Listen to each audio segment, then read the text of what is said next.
All right, guys, here we are. It's been a fortnight or two, actually 2 fortnights, actually, since we last played. A month? Yep, been 4 weeks. Might have been a while. Yeah, it's been. Yeah, it's been a while. We've done stuff in that intervening time. Just it's the first time we played in 4 weeks. And so I'm not 100% sure you guys are going to remember exactly what you did last time, but I'm still going to give you a chance. So, who wants to tell us, give us kind of the background of what happened last time? Don't everybody, jump in. Yeah, I know. I remember we Everybody decided to go died. to the fair. We went to the sheriff, Mhm. told him what we found. Did you deliver that one egg to the shark person? I'll do it. Yeah, it's so been you too guys long. They're blurring. You spent a good portion of the time continuing to search more of the villa because the guards showed up. You spent a lot of time going around from room to room with them. You found a series of eggs. Praedyth mended an ancient spyglass and fixed it. There was that particular thing. And for the most part, you went back and forth with the particular guard, the lieutenant that was kind of working with you guys there. Eventually, finding out that he had that Martin Sklar has a plantation to the north along the river. But he basically said they couldn't go out there. They'd need to have the Mergale League's army go out there, or guardsmen that are stationed outside. So, knowing that, you guys copied some of the notes that you found, took some of the items, some which he saw you take, some which he didn't know you took, including a necklace that some sorcerer has and hasn't mentioned to anybody. Pardon me. From there, you guys headed back and talked to the sheriff, or not the sheriff, the constable, the captain, Sev Kuhn, and kind of gave him your report. You mentioned that he mentioned that yes, they had come and verified you. You guys mentioned a bunch of stuff, and he concurred that yeah, you really couldn't, you didn't have the jurisdiction to go out there. That being said, someone let it slip that there was the other guy was trying to horn in on getting all the credit, and that kind of pissed off. Well, it didn't piss him off, but it concerned Sev. And then so he kind of suggested maybe you guys should go out there, but if you're going to, you need to give him back the badge because you wouldn't have any jurisdiction. But that doesn't mean that concerned citizens couldn't go out there and see what was going on. Excuse me. From there, you guys then went and tried to see if any shops were open because you were looking for a jeweler to appraise and potentially sell some of the gems because you were trying to get money to pay for pay back the sum of money that Rat and my God, I've forgotten his name. Perry. Perrin. Perry or Perry, Perry, yeah. something. Yeah, Perry. Rat and Perry had gotten themselves in trouble with. But you found most of the stores closed because it's the first day of the festival. Then from there, you went to the bank again and asked around there. The bank suggested, hey, they could probably help try to talk with a woman who was a jeweler that they have done business with in the past to see if they could get a message to her to have it opened up the next morning. From there, you then headed back to the ship. Where you found Rat and your newest member, Rat kind of swabbing the decks, the newest member kind of doing some rigging stuff, all under the watchful eye of, oh my God, it's been 4 weeks and I've forgotten her name too, True. And at that point, you guys kind of spoke a bit more with Rat and found out that it wasn't as urgent as you thought to get Perry out of Hawk. That they had given them 5 days to get back enough money. In the meantime, Perry was just their prisoner. You also overheard at that time that the person he talked to had an alabaster mask with a woman's face on it, which kind of seemed to cause Praedyth to ask a few questions. And then from there, given that it wasn't quite as urgent, some of you decided that you were going to go partake the evening at the festival. and that's where we ended. I may have missed a few details here and there, but that's the gist of it. Sounds about So, right. what do you guys want to do as we pick it up on the Festival of Blossoms Day 1? What are you guys doing? I believe it was me being Aaron, Marcus, and Dresd'a who stayed on board the ship, right? Well, you guys hadn't left quite yet. We stopped as you were about to leave. Yeah, it was Oh. definitely me and you. I think Dresd'a was going to go, I kind of wanted to go. but I think given that Kat's not here, I guess Marcus is going to switch and go, and Dresd'a will stay and guard the ship. Okay. I'm still gonna guard the ship, just in case. Okay. Yes. Cole doesn't want to partake in most of the game today, but that's okay. Yeah, I mean, I know Dresda's when got it. those little things will come back. Although, Well, I guess I'll go. I'll probably go. Well, I was going to stay if nobody else, because I'm not really a social kind of guy here. So well, festival is all about being a festival. yeah, It's not but really I can social. stay, or I can go. I'll go. I guess I'll do that. True's kind of like, yeah, I think it's time for some girl time for me and Dresd'a. Why don't you guys all go take a break? And Rat starts to go like, oh, that's a great, and they're like, except for you, Rat. You get to have girl time with us. We're going to talk about Have fun, girlfriends. Rat. That's for sure. He kind of like looks at the mop in the bucket and he's like, more swabbing? She kind of just smiles and he's like, more swabbing. He starts doing more stuff for the deck. The rest of you head back down the docks and back across the bridge across the river, and as you kind of cross the river, as you're kind of going through the dock district and across the bridge and over to the river, So there's a lot of decorations and things up. Like you had noticed these before, but I hadn't really mentioned them before. Various dried flowers and things like that. So I mean, it's the beginning of spring here. I mean, spring has kind of come on. So there are a variety of dried flowers and fresh flowers from spring blossoms and things like that. It's called the Festival of Blossoms. You notice that as you pass by the tavern that's kind of on the docks here, that it's relatively full, mostly of what you would call dock workers and fishermen and things like that. And as you continue across, as you cross the river, you can already start to hear noises coming from the lawn, which is where the main festival is. Did you have a question, John? yeah, is there a way to get a little bit of our ale and something to give samples for our You would have to tap the barrel, or Okay, pull so that's the not top worth it open. then. It's up to you. I mean, you can do it. I'm sure you could go talk to what's her name at the what's it called at the Silver Flames. You could go talk to Iylis, and I'm sure she'd give you a tap for the time being, but you would have to tap the barrel. Yeah, I was trying to get some samples because I think we might be able to find somebody to buy it in the nicer parts right now, but it's not worth the risk of tapping it and wasting it. So I'll wait. Okay. And I don't want to carry the barrel with me throughout the festival. That seems Well, you could tap the barrel and then get some, get a smaller, like a wine flask or something like that if you wanted to. But wouldn't that actually cause the barrel to be start? Well, yes, the time starts ticking as soon as that happens. Yeah, so I'll wait because again, Okay. I'm not sure how that's going to work out. So I'll wait. All right. All right. So you guys continue across, and as you close in on the lawn, you hear a bunch of strange sounds, a bunch of noises. You hear the throng of several, maybe not thousands of people, but clearly hundreds of people. You hear the noises of them. You hear as you're getting closer, you hear a strange bell go off, like a bang, and then you hear a slight. It's very soft in comparison to the rest of the crowd, but you definitely hear it in relation very, very quickly after that. As you're just about to get to the entrance to the lawn, you hear a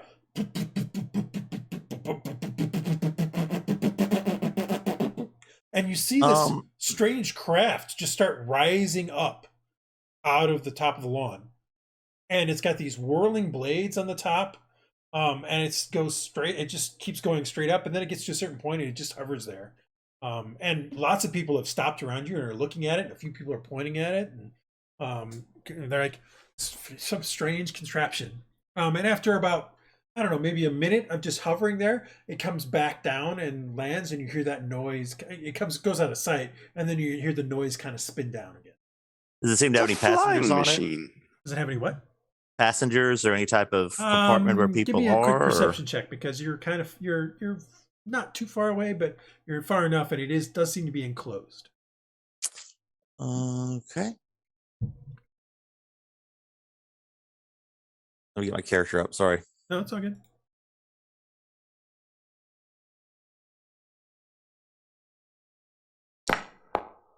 Oh yeah, you see that there's at least 2 people in there. Interesting. So that is a new type of flying machine. Although we've never seen anything like it. No. I mean, would be perfect for getting between the islands.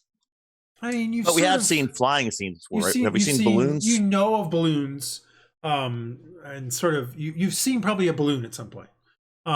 You might have been in Kaer Morgul. You've probably seen a flying ship before yourself. Not everybody here has.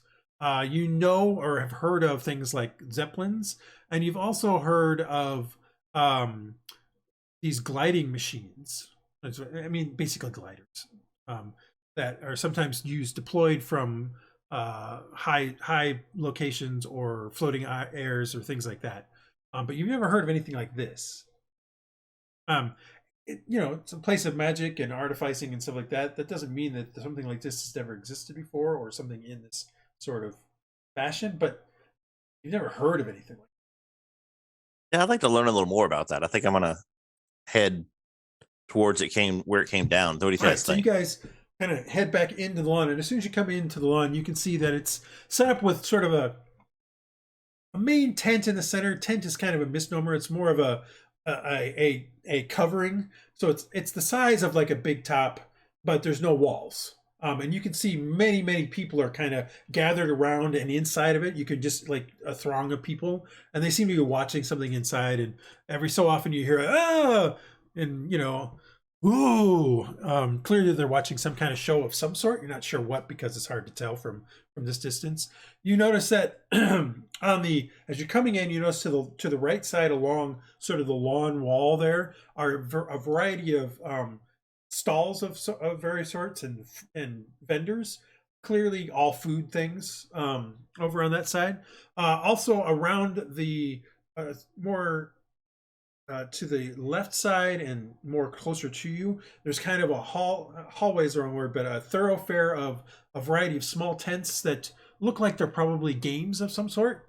And then over in the back corner, to the northeast side, further off than the stalls, you can see sort of a roped off area where you see this machine. This machine is sort of like it's like an egg with a couple of these spinning. When you look at it now, it looks like triple bladed or triple.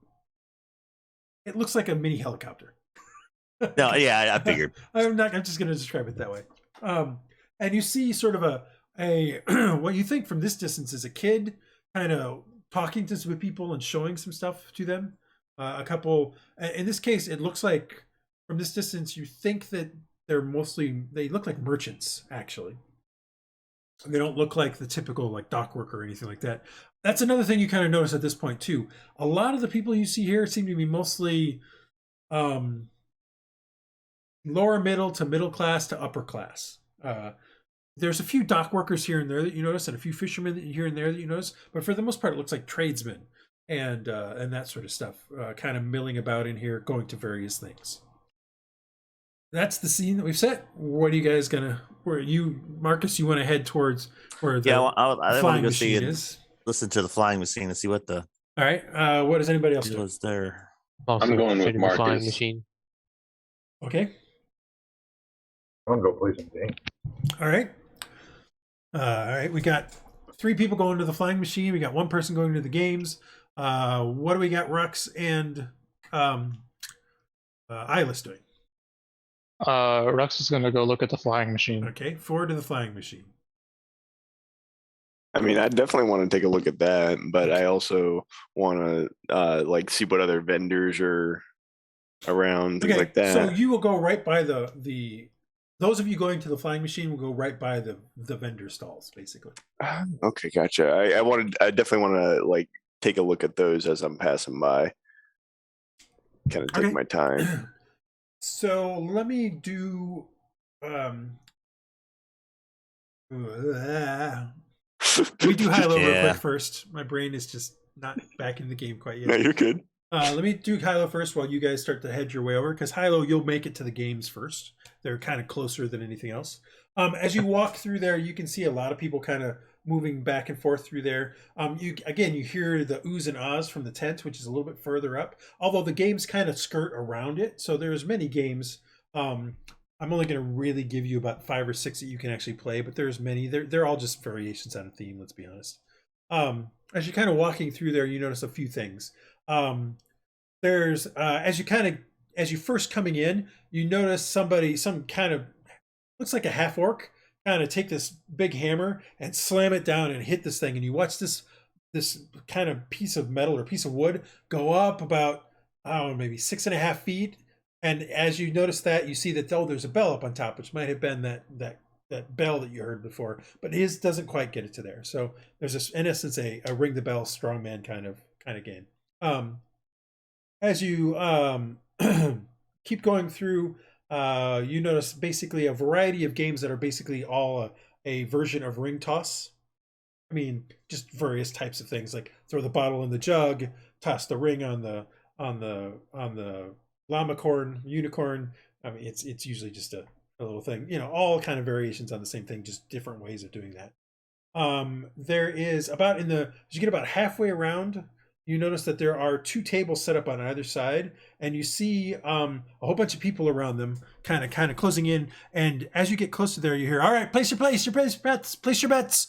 Toads are about to go. The toads are about to go. Finish those bets off. Finish them. And as soon as he says, bets closed, you saw a whole bunch of money kind of drop onto the table. And then they're off. And you suddenly see 6 toads just start jumping along these tables. And they're jumping towards the end. And literally about 30 seconds later, one reaches the end and you hear a bunch of people go, yeah! And other people go, no, it's rigged. And then money changes hand again. And then they're off again. Start placing your bets, friends. Basically toad races. Do you win any? I mean, do they have prizes for these various games that are like? Yes.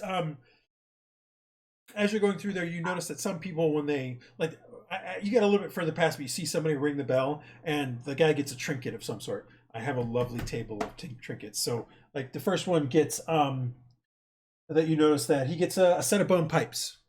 And you hear the kid go, ooh, the guy gives it to his kid, and the kid starts, and then he takes it away from his kid.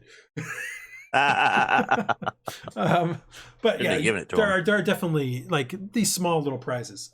You also notice though that when somebody goes to play at least the games other than the toad race, they're handing them a ticket of some sort. So there must be some place where you can buy these tickets.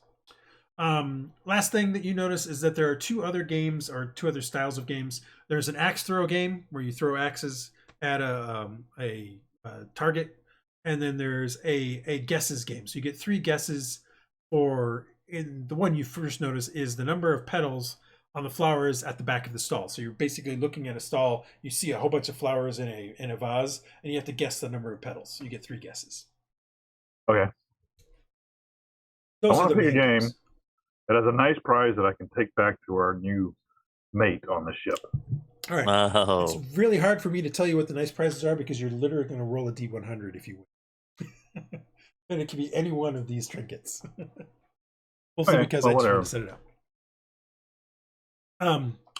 But the only one that doesn't do that is the toad race. You basically win the money. Right. Like, Well, if you no, I place a wanna do that. bet I wanna- on a number on one of the toads, if that toad wins, you double your money, basically. right. Yeah, I'm not gonna do it. I'd rather play a game of pseudo skill than a Okay. game of. So maybe might try the something that strength or So either ring the bell axe. and the axe throw would be strength related. Yeah. Okay. I'll do that. So which one do you want to do, axe throw or ring the bell? I'll do the axe throw. Okay. Approaching the axe throw, you kind of get in line with some other people. This one though is a little more interesting. It looks like it's 2 people go at the same time, and the best of 3 wins. Whoever wins the most of the best of 3 gets the trinket. Okay. So this one's always got a guaranteed winner, as opposed to some of the other things like a ring toss or something like that. It's got a guaranteed winner. It's just you're going against somebody else. So do I have to go get tickets? So as you get up to the point, you're like, "Hey, I want to try." He's like, "Ticket," and you're like, Where do I get tickets? "Oh," he's like, "Oh, tickets. If you go to the side over there where the big top is, there is a booth there where you can buy tickets. It is 1 copper per ticket." And how many tickets do I need for here? Just 1 ticket? 1 ticket. Okay.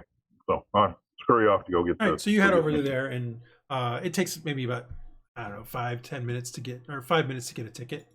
How many do you want to get? I'll get a silver. I'll give him a silver. Okay, so you get 10 tickets, which you get 11 because, buy 10, get 1 free. I like that. Discount.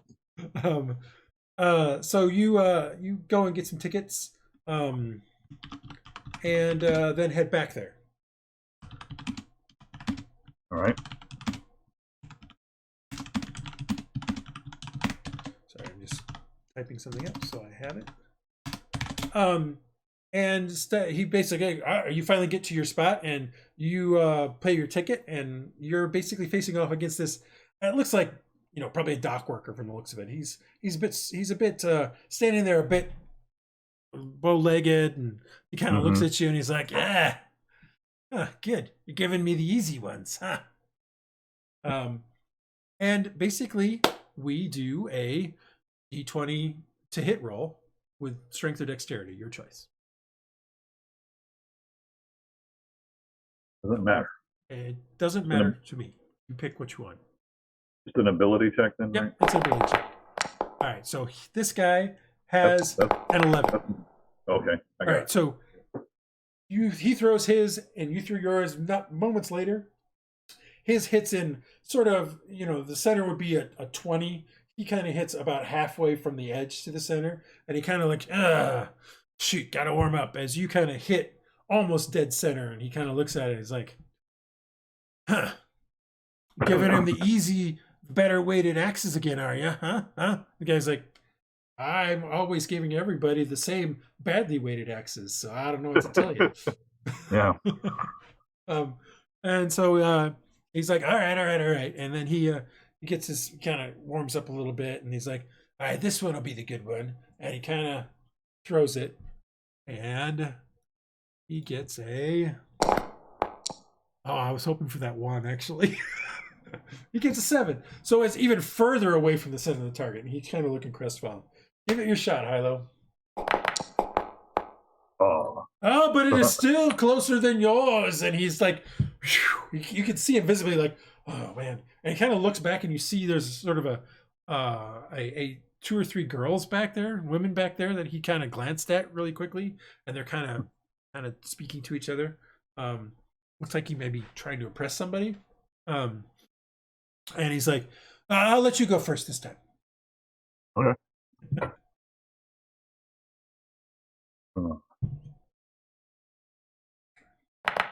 Go on, Hylough. All right, you got 12. So closer, better than halfway to the center. He kind of looks at it, and he's like, you see him kind of try to do a Zen moment kind of thing. Like, I can do this. You literally hear him whisper to himself, but you can hear you're close enough. You can do this. You can do this. She'll be impressed. You can do it. And then he throws back, and he's like, I'm going to get this one. And he whips it. Oh no! But it goes wide and hits right on the edge. And he's like, shoot. Oh, well. Good game, sir. Guess I'll have to try again later. And the one guy turns to the guy who's doing the stuff, turns to you and says, and he hands you sort of he says, winner! And he hands you a piece of crystal. And he says, I know, it just looks like a strange little piece of crystal, but it glows in the moonlight.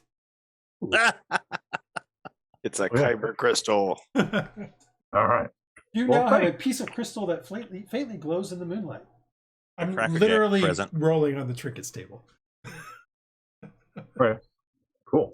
Put it in my pocket. And you have done one game, sir. Well, all right. You need to move on to others. You can do whatever you want. I'll give you another game before I pick up to them. All right. By the way, when you were at the booth, you found out that you can also use the tickets for food as well. Oh, cool. I'm gonna get something to eat as soon as I find another game here or whatever. All right. So, do you want to find another game or go get something to eat? Yeah, like man, give me a dexterity game. Okay. Ring toss is basically a dexterity game. So you find one that is basically throw the balls into what look like mouths of little frogs. Yeah. Basically, so you're trying to feed the frogs, basically, but they're fake frogs, of course.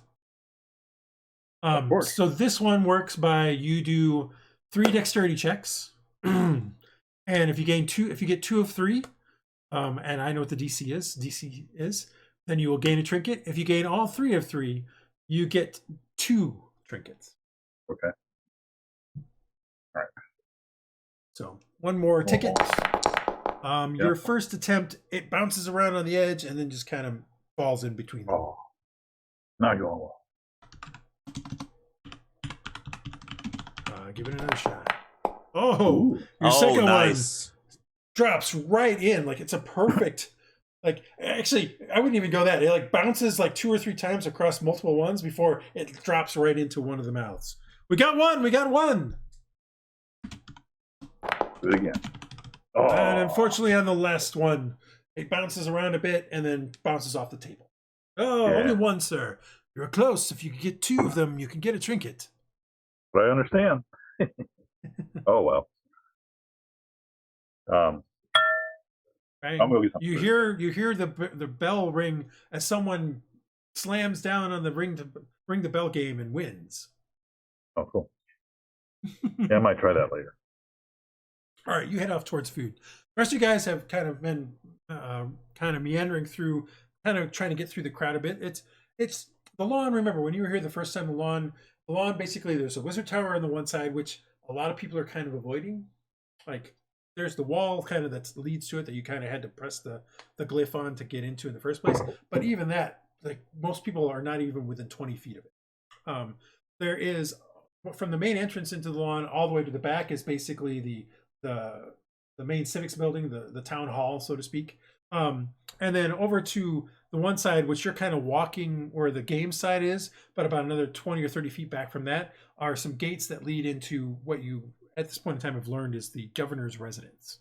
And this basically, the lawn is normally it's like a garden, but it's a garden that they can move things around in the sense that there's some paths in it, but there's a lot of just potted plants. So most of those have been moved away, and it leaves a large lawn-like space that they can do things in. But there is still a fountain that is actually just in front of where the big top is. So there's a lot of people sitting on the fountain, kind of trying to listen to the show that's going on inside. You guys move around and pass several of these vendor stalls. As you're going down the row of vendor stalls, well, the first one is clearly some kind of alcoholic beverage, probably ale. There's a relatively decent line there. The next one after that, or the next 3 after that, are various meat pies of some sort, made locally, because everything's made locally. After that is a variety of different fruit stands. And then you get into a spot where there is a bunch of sweets. In this case, a lot of it is like dried fruit that's been candied. There's some candied apples, although looking at them, you're like, they might have turned maybe about a week ago, and you still candied them anyway. What is wrong with you? Like normal fairs. Yeah, exactly. There is one spot where one of them is sort of a baked good kind of dessert place, but they do both breads and savory kind of things as well as sweets. And then after that, there's sort of another drink place, which clearly is both ale and non-alcoholic beverages because seems to be more family friendly. And beyond that, about another 50 feet, or maybe not 50 feet, another 30 feet is the helical. And as you get closer, you see there is a sign that says the helical. Iylis, did you want to stop at any of those vendors?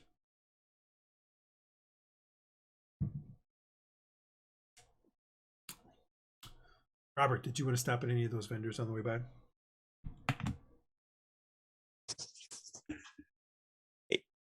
Sorry, I'm back.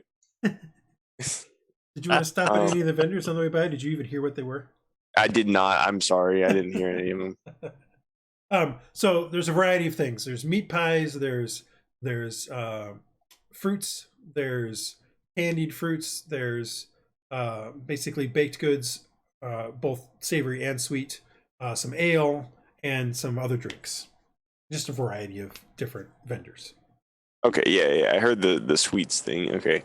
Let's see here. Well, I definitely want to. I think I might go by the sweets vendor. So you want to grab a couple of those, not the candy apples. So coming up to there, you see that it's a variety of things like, see, you're originally from Seer. You see sort of these, I don't know, something about maybe 3.5 to 4 inches across with a hole in the center. It's this yellowish thing. You can see that there's clearly sugar on it and things like that, and it's kind of dried a bit, but it's a circle with a hole in the center. There's several of those. There is a what's what I'm looking for? There's sort of a liquefied, not really liquefied, but almost yogurt-like consistency, but pink kind of confection that they have sitting out or sitting in a tub that they're dishing out to people. There's also the candied apples, and then this one also has a few tarts, basically of various types. Anything you're interested in particular?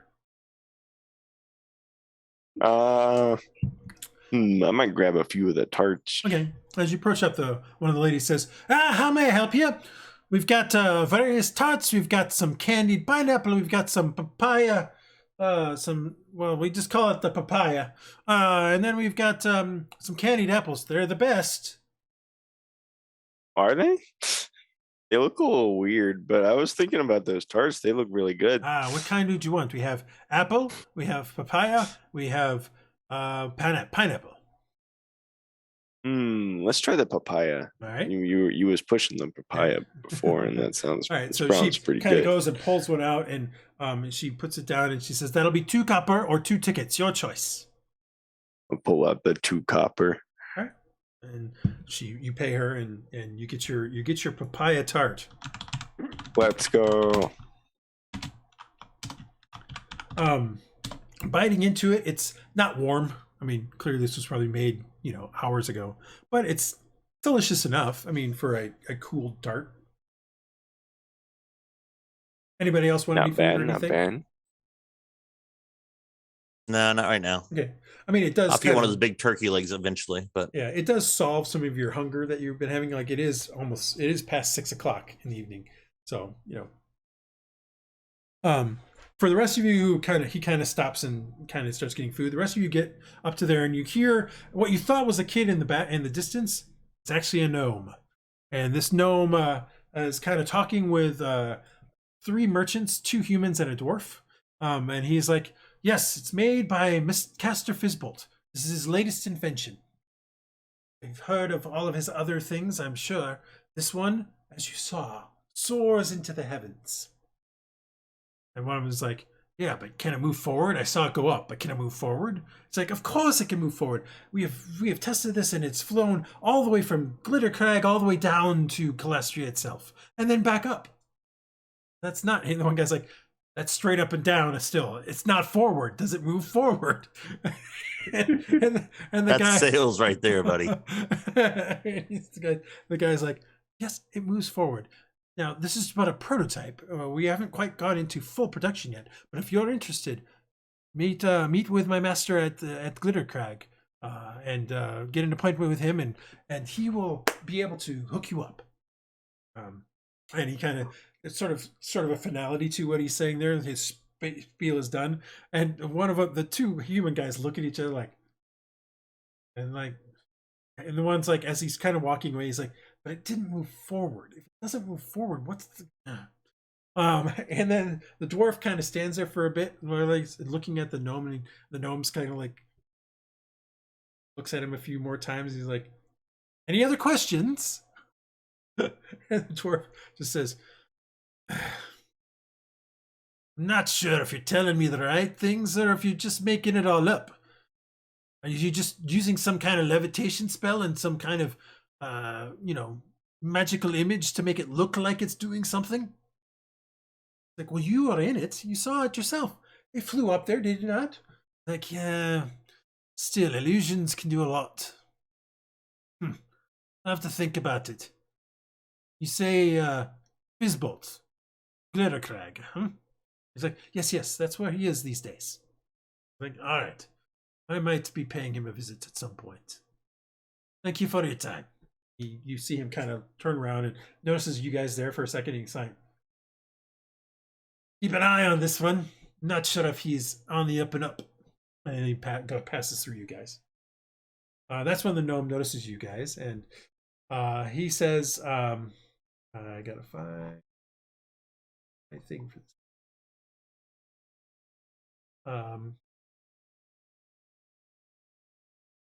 He says, more people who want to try the helical?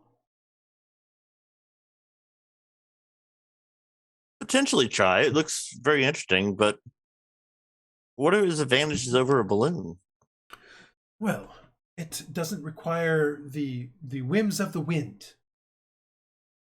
Notice these blades, as the inventor calls them. These blades spin in counteracting directions, which provides the lift. And from that, we can move forward. Sorry, even I couldn't say that with a straight face. But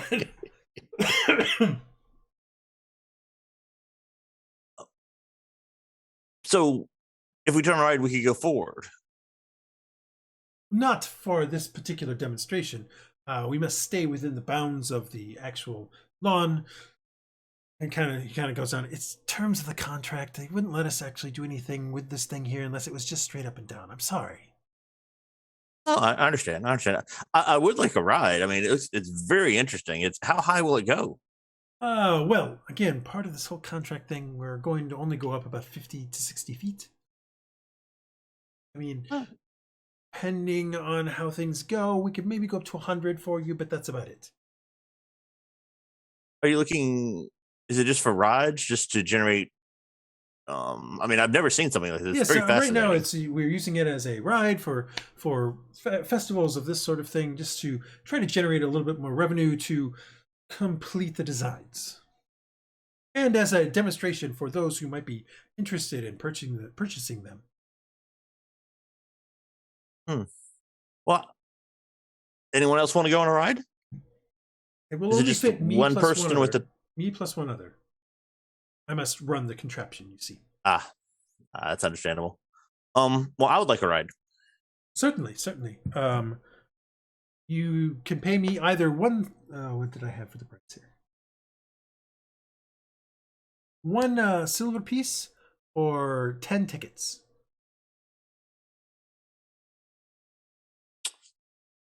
One silver piece.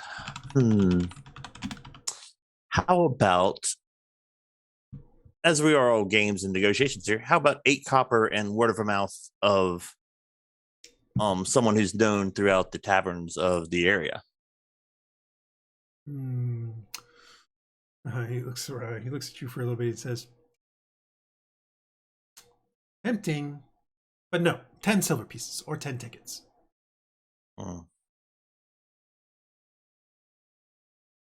And it's safe. Well, I guess you'd go with me, so I'll do a silver piece. I go with you. I am risking my life as well as yours. I mean, I'm just risking my life to make sure that yours is kept safe. How? Yeah, I caught that. How long can it stay aloft? Well, kind of a trade secret, but at least 15 minutes.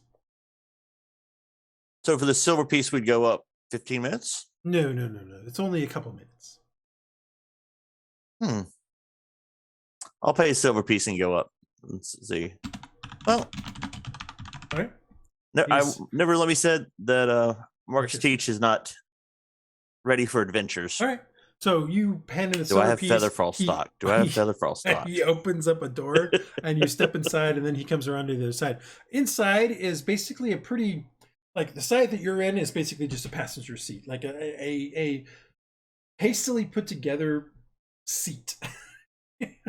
From the looks of it, it looks like this thing is intended so that the person sits in the very center of this thing, because you notice that there is sort of a sort of control stick in the center, as well as on the one side where the gnome gets in, there is a sort of a lever or a handle that kind of, well, there's a handle there and a stick, but it's in the center, so it seems more likely that this is intended to have a seat in the center. But Right. there are two seats kind of jimmied into this thing, one slightly smaller, clearly for the gnome, and one set for the size properly for actual, at least a human. Like, you're not sure that a large half orc like Rhux probably can't get into this thing, and you would be like crunched into it. He's just so tall. So the gnome gets in and he says, "All right, give me one solid," and he says, "Here we go," and he presses a button, and you guys hear the. I want to watch what he does up, and kind of learn. And then see what it does. You're inside this thing, and it gets really loud. Remember, no ear coverings. No, I know. So this thing is slamming at the air and making a really loud noise. For those so of you quiet, just like a balloon. For those of you who are standing on the outside of it, this rush of air starts to kind of come out and blows at your clothing and things like that. And then you see the gnome shout, "All right, here we go!" And he kind of pushes that he kind of takes that kind of lever kind of thing, and he pushes it forward, and you hear sort of like some gears kind of grind a few little, not grind, but kind of turn a little bit, and then suddenly start to go up. And he's got a hold on the stick. He's just holding it in the center, and you start to slowly rise, and it slowly picks up steam. And you start to rise above the lawn, and as you get up there, you can see the tops of the tents pretty easily. You can actually see, kind of looking around from the city, you can see the river from where you're at. You slowly get above the top of the governor's house and the town hall, and eventually he kind of pulls back on the lever and centers it. You're not above the tower, the height of the wizard tower yet. And he's like, and here we're at 50 feet. We'll kind of hover here for a little bit. If you'd like to look around to get a view of the city, it's just an interesting view, right? Never seen anything like this before, have you? No, not of this city. No. Can you spin it around so I can see all of it? He kind of looks, and you see him kind of think for a second, like that may not have occurred to him before. And then he's like, "Sure, let's try it." And he takes the stick. Try. He keeps it in the same. He keeps it in the same thing, and he just kind of moves it slightly to the right, and the thing starts to kind of spin slightly to the right. And you slowly pin around. And then he's like, you kind of see he's like, like almost something dawned on his eyes, and he just moves it a little bit more, and it starts to spin a little bit faster, and then he moves it a little bit more, and it spins a little bit faster, and now you're quite enough. Now you're kind of moving around. Interesting. You're moving around at maybe one revolution in okay, so we're not doing the controlled crash yet. No, you're doing one revolution about one per, I don't know, maybe 10-15 seconds. So you're moving at a pretty decent clip. Those of you on the ground, you notice that the things start to slowly move in a circle. It doesn't change. It doesn't move forward, doesn't move backwards. It doesn't go higher or lower. It just starts to spin. It's almost as if instead of letting the rotor spin on top, it's the main contraption itself is now starting to spin, but slowly. You notice the guy, Marcus, you notice him kind of center it back up, and it doesn't stop spinning. Yeah. And you notice this right there, like, he kind of looks around, and he's like, "You might want to keep your eyes on the horizon. I don't want you to throw up." Sure. This is really nice. And then he's like, can't do this in a balloon very easily. And then he's like, "Oh wait, maybe if I counteract it." So he goes and starts pushing the other direction. And for a moment, it does start to slow down. And then you hear a strange. It doesn't have a tail rotor on this thing, does it? No, it doesn't. Oh, good. And you hear this, and suddenly you hear a. For those of you on the ground, you notice a piece on the bottom, or not a piece on the bottom, a piece where it's the two rotors are kind of together. You notice a piece on the bottom of that kind of come flying, just go, kind of go flying off from the thing. And then you notice that the bottom rotor starts to wobble. Oh no! Originally I think it's time to go initially down. not too much, but as you're watching, it starts to wobble a little bit more, and a little bit more, and a little bit more. And it's about this time that the guy, Marcus, you and the guy up there, are like, he's like, and he basically pulls back on the gear shift, and you start to go down quickly, like very quickly. He's like, hold on for a second, hold on, and you guys in the I back don't have a choice. Start to see it go down, and you notice the thing start to wobble more and more and more. And just as it was about to, he's coming down pretty fast. Marcus, you're feeling a little not weightless, but you're definitely feeling a little light as you're coming down. And then he kind of slams it back into the front briefly. For those of you on the ground, you notice it kind of almost stop, but that causes that bottom rotor to just suddenly wobble massively, and it hits the top one. And you hear a grinding, and the whole thing kind of slams into each other, and you guys drop about 15 feet. Whoa! Give me a dexterity saving throw. Yeah.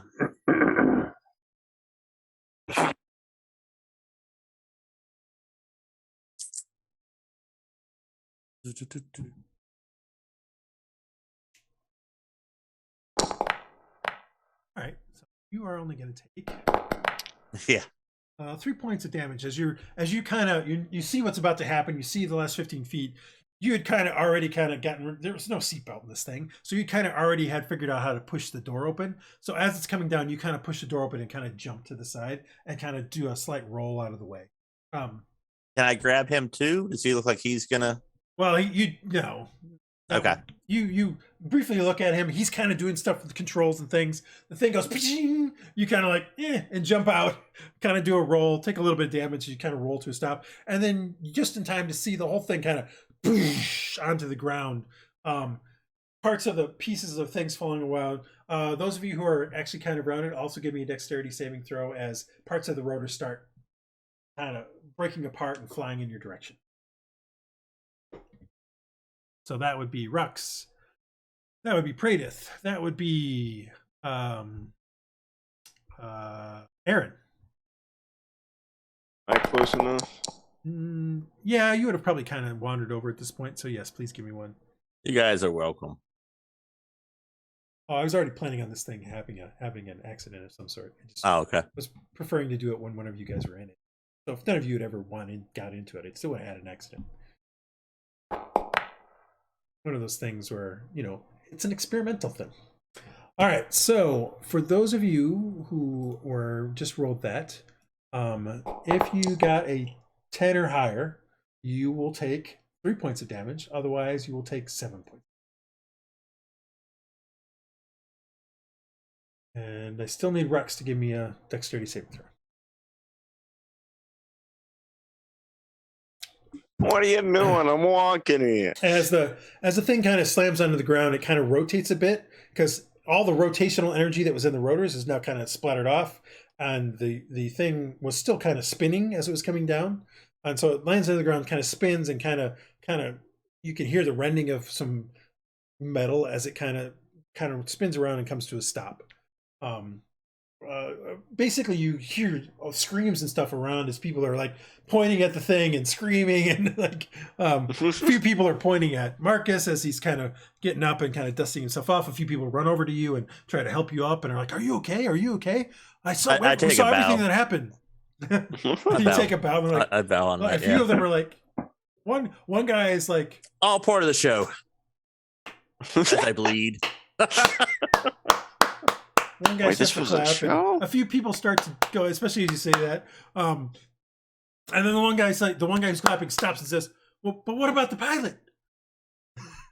And at that part, you see the thing is stopped. There's a bit of, strangely enough, there's no smoke. So whatever's running this thing, Powering it. It's not combustion of any sort. Right. Something else. All right, let's wait for it. Let me go make sure. And it doesn't explode. But Okay. it is mangled After- and stuff like that. So I'll go over and let him So try to after a open the moment, door for him. you as you're starting to head over there, you can hear a ching, ching, ching, and then the door on the one side kind of flies off, and you see the gnome kind of dazedly stagger out, and kind of turn and look. He's like, "The helical! It's the best thing since the air." And he kind of falls over to the ground. You also notice that there is a cut on above his eye on the forehead. What other vehicle? I mean, if we had fallen out of the sky in a balloon, if it plummeted from the sky in 50 feet, I wouldn't be able to walk. But this thing brought us down. You only fell from safely. 15 feet. Dude. You jumped from 15 feet. Yeah, but see, everybody will make it. They will see when the thing plummeted from 50 feet. They'll make the story wider. And I'm just trying to do a story out of it. No, I know. You're good. They're like, "Wow, this is amazing," and then people they realize you're. Give me a performance check. Yeah, at some point I ought to get that. You can still do it. Being part No, I know. All I'm going all to- oh, wow.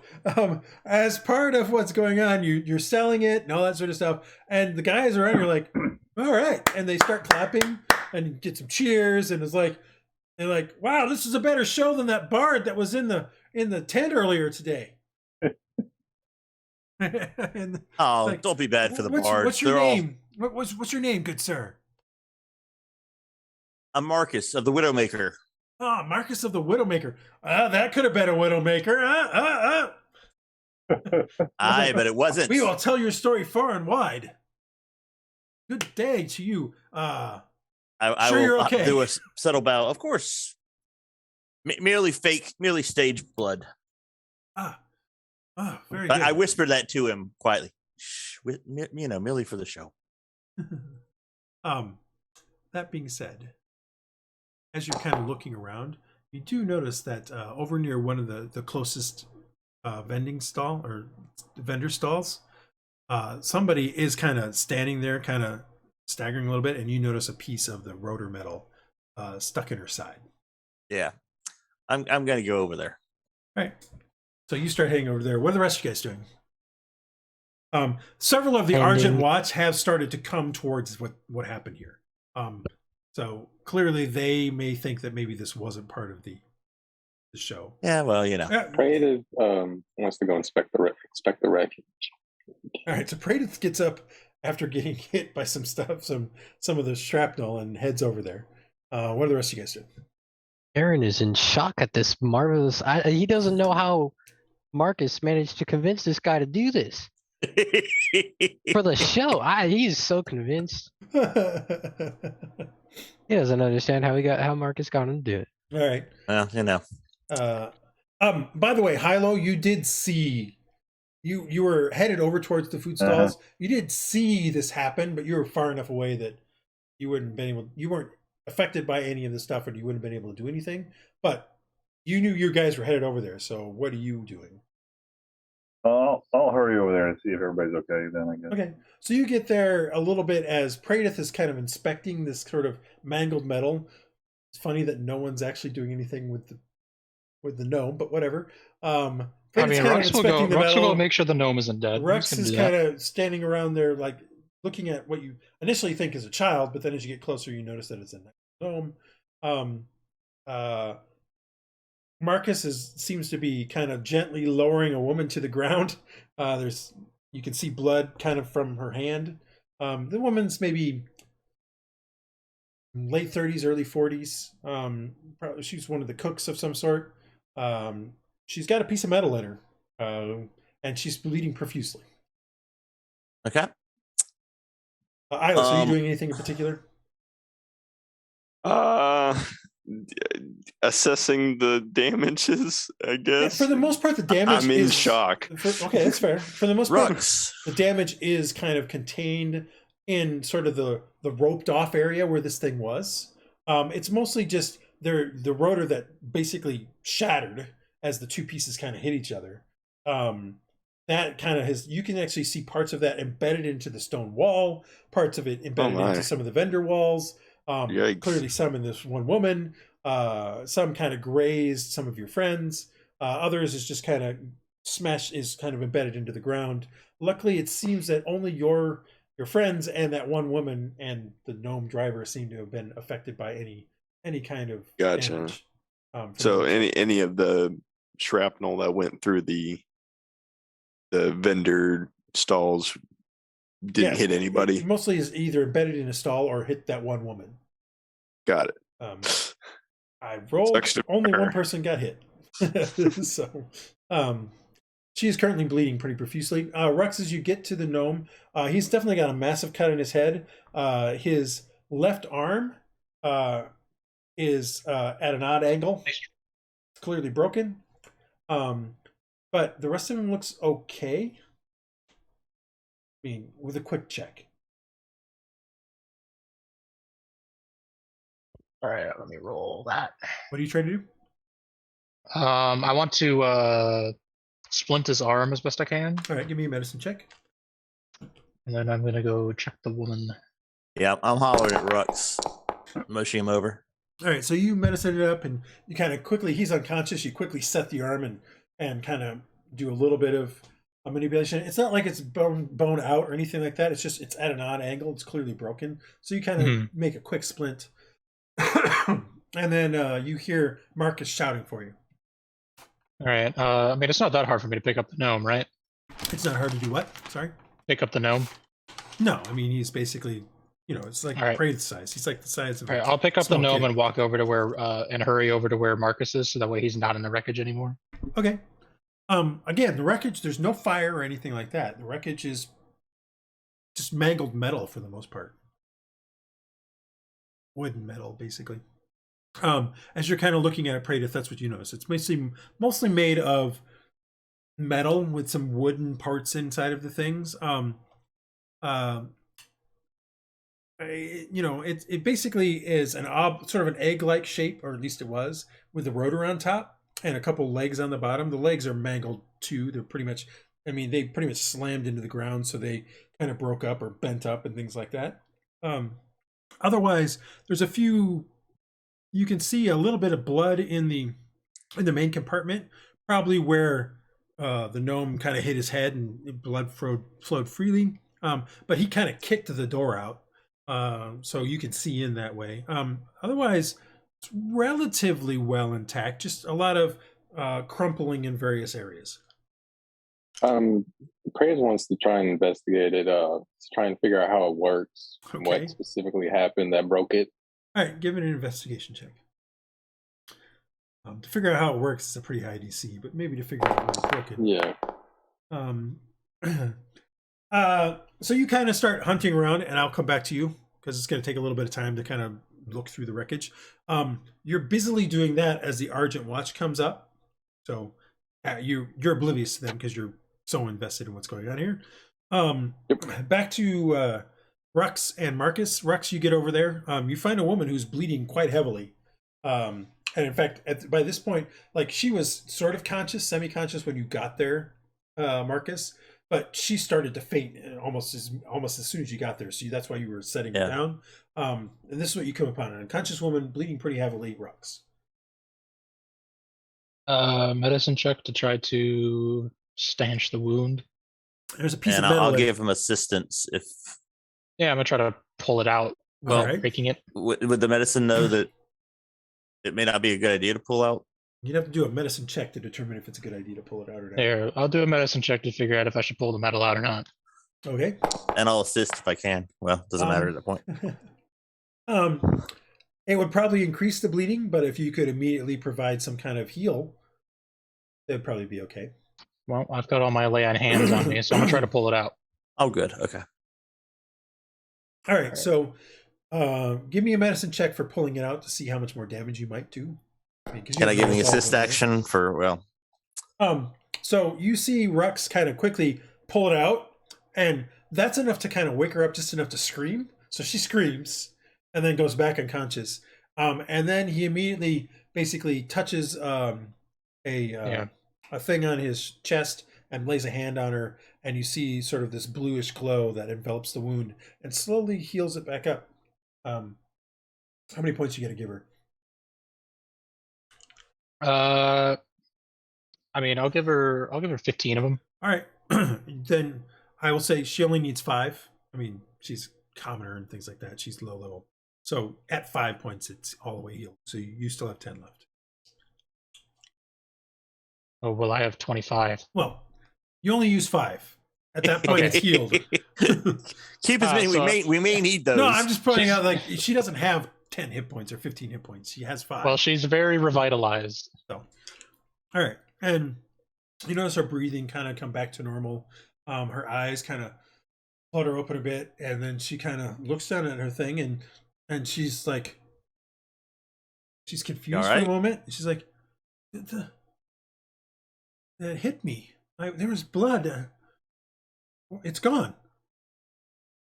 It was a graze. It was not We much. put it back in. Whack. Are you all right though? Do you feel okay? Yeah, I feel okay. I'm pretty sure that it hurt very, very badly. I'm pretty sure it was not just a graze, sir. Huh?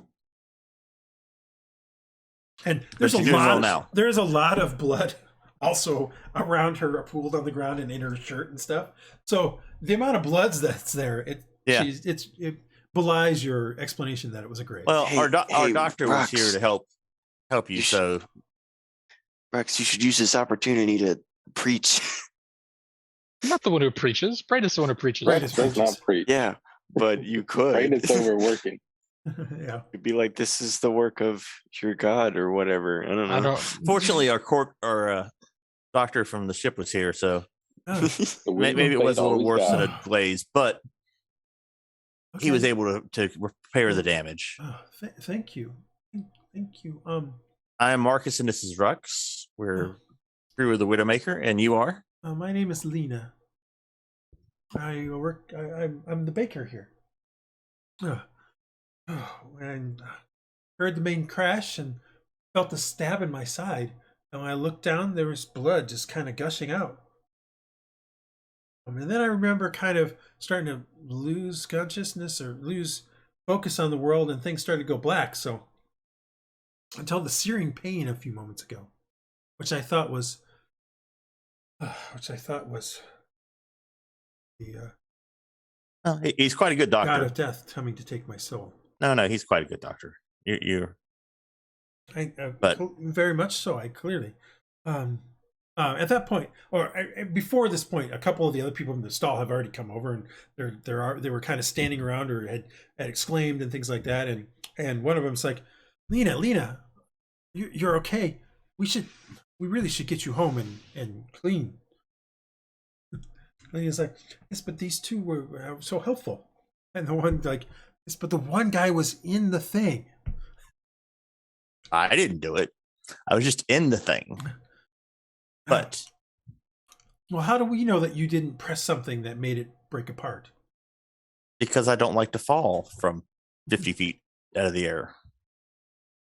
But your friend is okay now, so She kind Big of guns. help her out, and she kind of gets up and yeah. kinda moves around a little bit. And she's like, well, again, thank you. And she looks at you, Rhux, and says, what is your name? I am Rhux. The sea provides to all. Just glad you're okay. Oh, so you're a follower of Hanari. And very humble. And he's taking a vow of poverty, so Oh. I seek someone deeper, though I do She not looks know a- who they are. She looks a little puzzled by that statement, but she's like, "Oh, either way, I will make sure to stop by the sacred pool before the end of the week and pay my respects." is that the pool that we know of? Yeah. Yeah, it's just the pool that we know Yeah, of. I forgot that's- what the freaking priest's name is, but she would appreciate. Melora. You know what I mean? I didn't think you worship the same god. I No, thought you worshipped. you don't, but she Doesn't know. Okay, doesn't know that. As far as you said, the water god, and so that's what she assumes. got it. Yes, and then I'm very vague and mysterious He was about it. very And then she goes, vague. "Okay, whatever." Very vague, That's fine. but so she still assumes it's the same thing. Do you have a tent here? No, the stall here. Like literally, Stall she was here. from that stall. Rhux is going to go over, is going to bid adieu, and then you go over and help the gnome with the wreckage. Praedyth? Well, so Yeah. you turn and stand up and look, and there are a half dozen Argent Watch that are kind of starting to look all over the scene.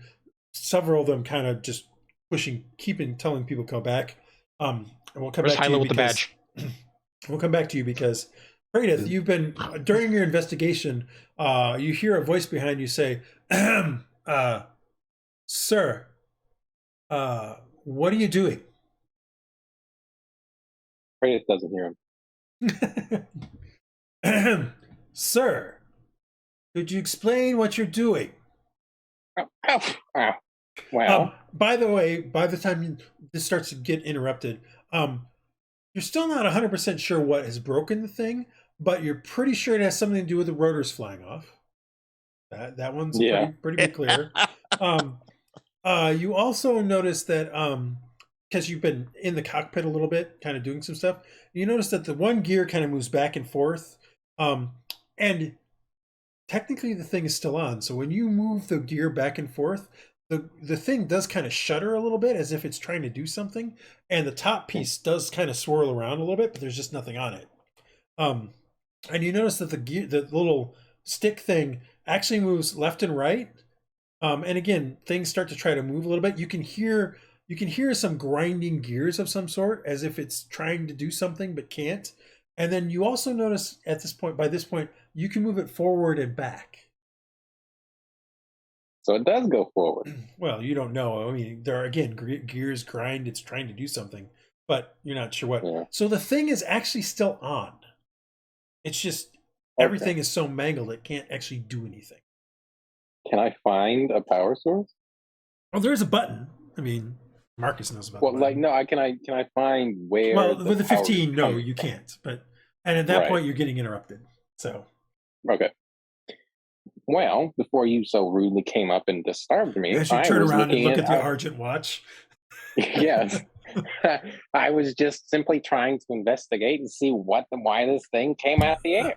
I was trying to be helpful. He looks taken aback for a moment. And he says, "Sir, that's our job. And I didn't rudely interrupt. I asked you what you were doing. But it's And a I'm tone. sorry, You sir. gotta I'm work on sorry, your sir. You're going to tone. have to leave the scene of the accident so that we can do our investigation." Hmm. And you know more about this contraption, what's going on here? I than don't me? know very much about this contraption at all, but we need to make sure that the scene of the accident is safe and cleared of any problems. Once we are sure it's safe, if you are an investigator that works with us here in the city, maybe we'll talk to you then. Well, by all means. And follow me this way, please, sir. And he kind of takes you out of the area where you can see again all the Argent Watch. So as you Don't look, pick me up. he doesn't pick you up. He escorts you. As you kind of come out of there, the rest of you notice that there's an Argent Watch member kind of escorting Praedyth from the wreckage. And Praedyth is grumbling about it. Rhux, you now are looking at the gnome again. What did you want to do?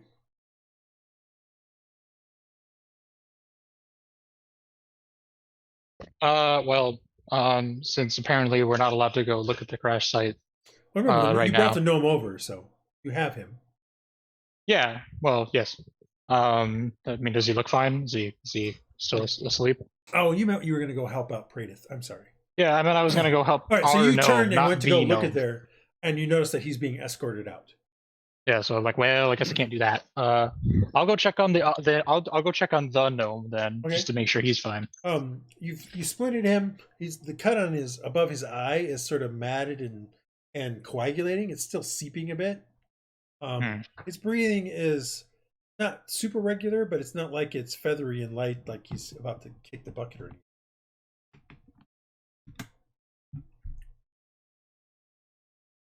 Anything in particular you want to do, or? I mean, he seems stable. Yeah. Yeah, stable-ish. So I'd like to go over and kind of see if there's any paperwork or anything on him that, are you all right? What's going on type thing. Well, he's unconscious. Quick frisk. This is an I know. Okay. I just want to do a quick frisk to see what he's got on him, if anything. All right. So you kind of. I'm not taking anything. I'm just saying, is there anything? You kind of go over, do a quick investigation check. You're trying to Yes. be somewhat surreptitious about this, so I'm going to say instead of disadvantage, just don't add your proficiency. Okay. So if you don't have proficiency in I've investigation, got expertise in investigation. Okay, So just add it. So just add it. So deduct. we'll just deduct one set of proficiency. Okay. Um, So that would be 11. Okay. So what you find in your kind of quick, kind of surreptitious kind of way of looking through things, A, you find your silver piece. Oh yeah, taking that back. B, you find that there is basically as you're going through his pocket, there's like a stone in his pocket. Like you're feeling it. It feels like a small stone, maybe the size of a wren's egg. It's not very large. So there's that thing. Otherwise, you don't find any papers on him or anything like that. And that's about it. Like he doesn't have a lot on him. I didn't figure he would, but I'll leave the stone alone, but I will take the silver piece back. Okay, that's fine. Oh, I want the stone. Stones will make it fly. Well, maybe, but If we get this stone, we only that need would be 5 harder to. more. I would assume that'd be a little harder to pocket. Well, it is the size of it's about the size of maybe about a little bit smaller than a baseball. Yeah, it's that'd not be the like size of a rendig. It's a little bit smaller than. Well, yeah, it's a little bit smaller than a baseball. Yeah. Larger than a golf ball, smaller than a baseball. All right. So you could probably pocket it. I mean, it's pretty obvious in his pocket. That's why even an 11 still noticed it. Yeah, I'd be, especially with the Argent watch around. I'm gonna. Yeah, in fact, they're not kind do of that. walking in your direction with Praedyth. Yeah. Praedyth, you're grumbling. He gets you basically to the edge of the roped off area. It takes you about another 10 feet, and then says, "We'll take it from here, sir. We'll take it from here. Why don't you try to enjoy the rest of the festivities going on?" Well, I was trying to, but you moved me away. Okay. But thank you. What's your charisma, Brian? My charisma is actually pretty decent. Yeah. it is Oh pretty man, I was decent. gonna say that's like a negative charisma move. I was gonna That's a compliment you on the negative role playing wisdom that move, one. is what that is. Yeah. I I was gonna my compliment charisma on is the role my best. playing though. My charisma is my best stat. Yeah. Praedyth just doesn't care about people. That's not what he uses charisma for. I mean, Got that's it. fair. All right. So what are you going to do? What are the rest of you doing? Like at this point in time, there's half a dozen Argent Guard kind of keeping watch on the accident scene. The woman and her friends are kind of moving back into the vendor stall. Praedyth is now outside here. The gnome is still unconscious. What are you guys doing? Well, you know what they say. Oh, and I should say, Hylough, you have made it here by now. You think if we show them the badge, they'll let us in? Probably. Although I don't, they'd probably ask us how it relates to I the think investigation. we since should that's move normally what we get. on. You know And what see they what else say, is going on in the festival. I just want helicopter. I want to getting good with this Fuzzywig guy because he can make helicopters. Maybe help us later on. Fozziewig. Well, I mean, if you want, I can see if I can heal him and make him not unconscious. Yeah, why don't you do that? I'm just give him a point or two to. All right, Rhux will give him 5 of his lay on hands. And spell Okay. works. The cut kind of coagulates and dries up and heals up a bit. There's still blood on it, but he his eyes flutter a bit and he kind of looks up. He doesn't get up. He just looks up into the sky, and then he kind of looks left and right, and he's like, "Did anybody get hurt?" And then he's like, "My arm feels a little sore." Wait, his arm fixed you when I and healed I him? took It a little. healed it some, not all the way though. You and I took a little fall, and the Lena over there in the bakery, we had to help. She got hit by one of the rotors, but fortunately, no one else doesn't seem to be. He kind of sits up at that point. He's like, And what was his name again? he never said. Oh, and what's your name? I'm Marcus. Who are you? Since we've fallen out of the sky together, I should at least know your name. We've fallen out of the sky together. I should know your name, sir. Give me a second. I never did give him a name because I wasn't thinking about it. I was just like, oh, he doesn't need a name. He's gonna be a nameless. He's gonna be the nameless. Nobody's gonna ask for his name, Maverick. except for No, it's not Marcus. Maverick. It's not Maverick.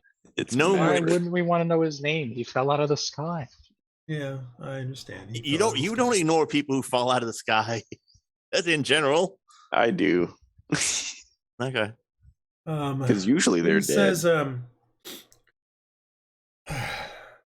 my name is.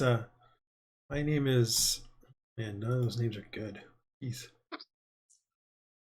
I don't remember my Wolfric name. I hit my von- head. No, he seems to think for a second. It's almost as if he's kind of forgotten his name for a moment.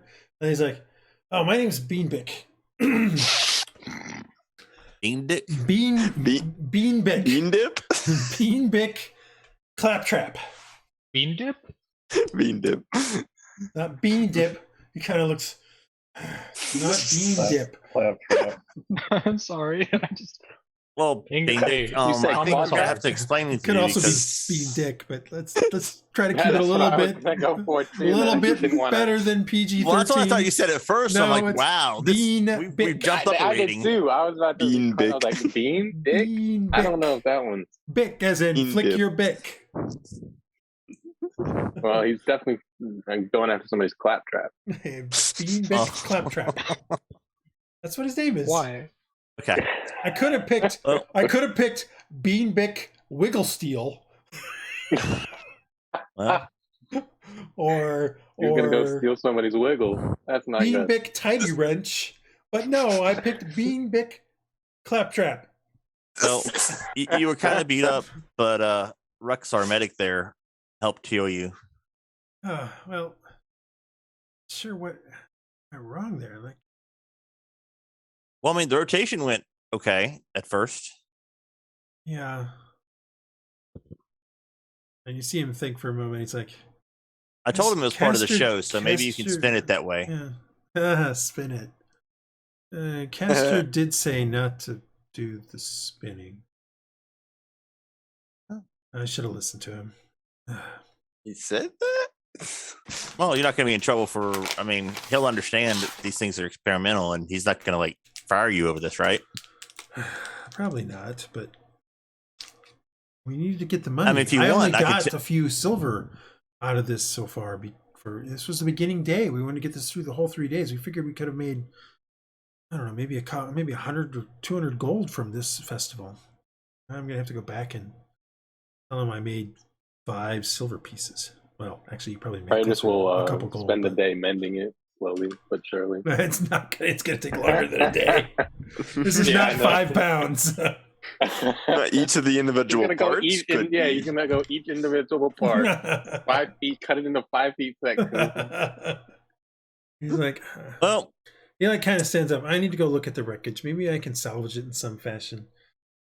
I mean, we can still get a day out of so it. where is Castor at? Oh, my master works in Glittercrag. I mean, You've he heard of seems. you have heard sound of right. Glittercrag.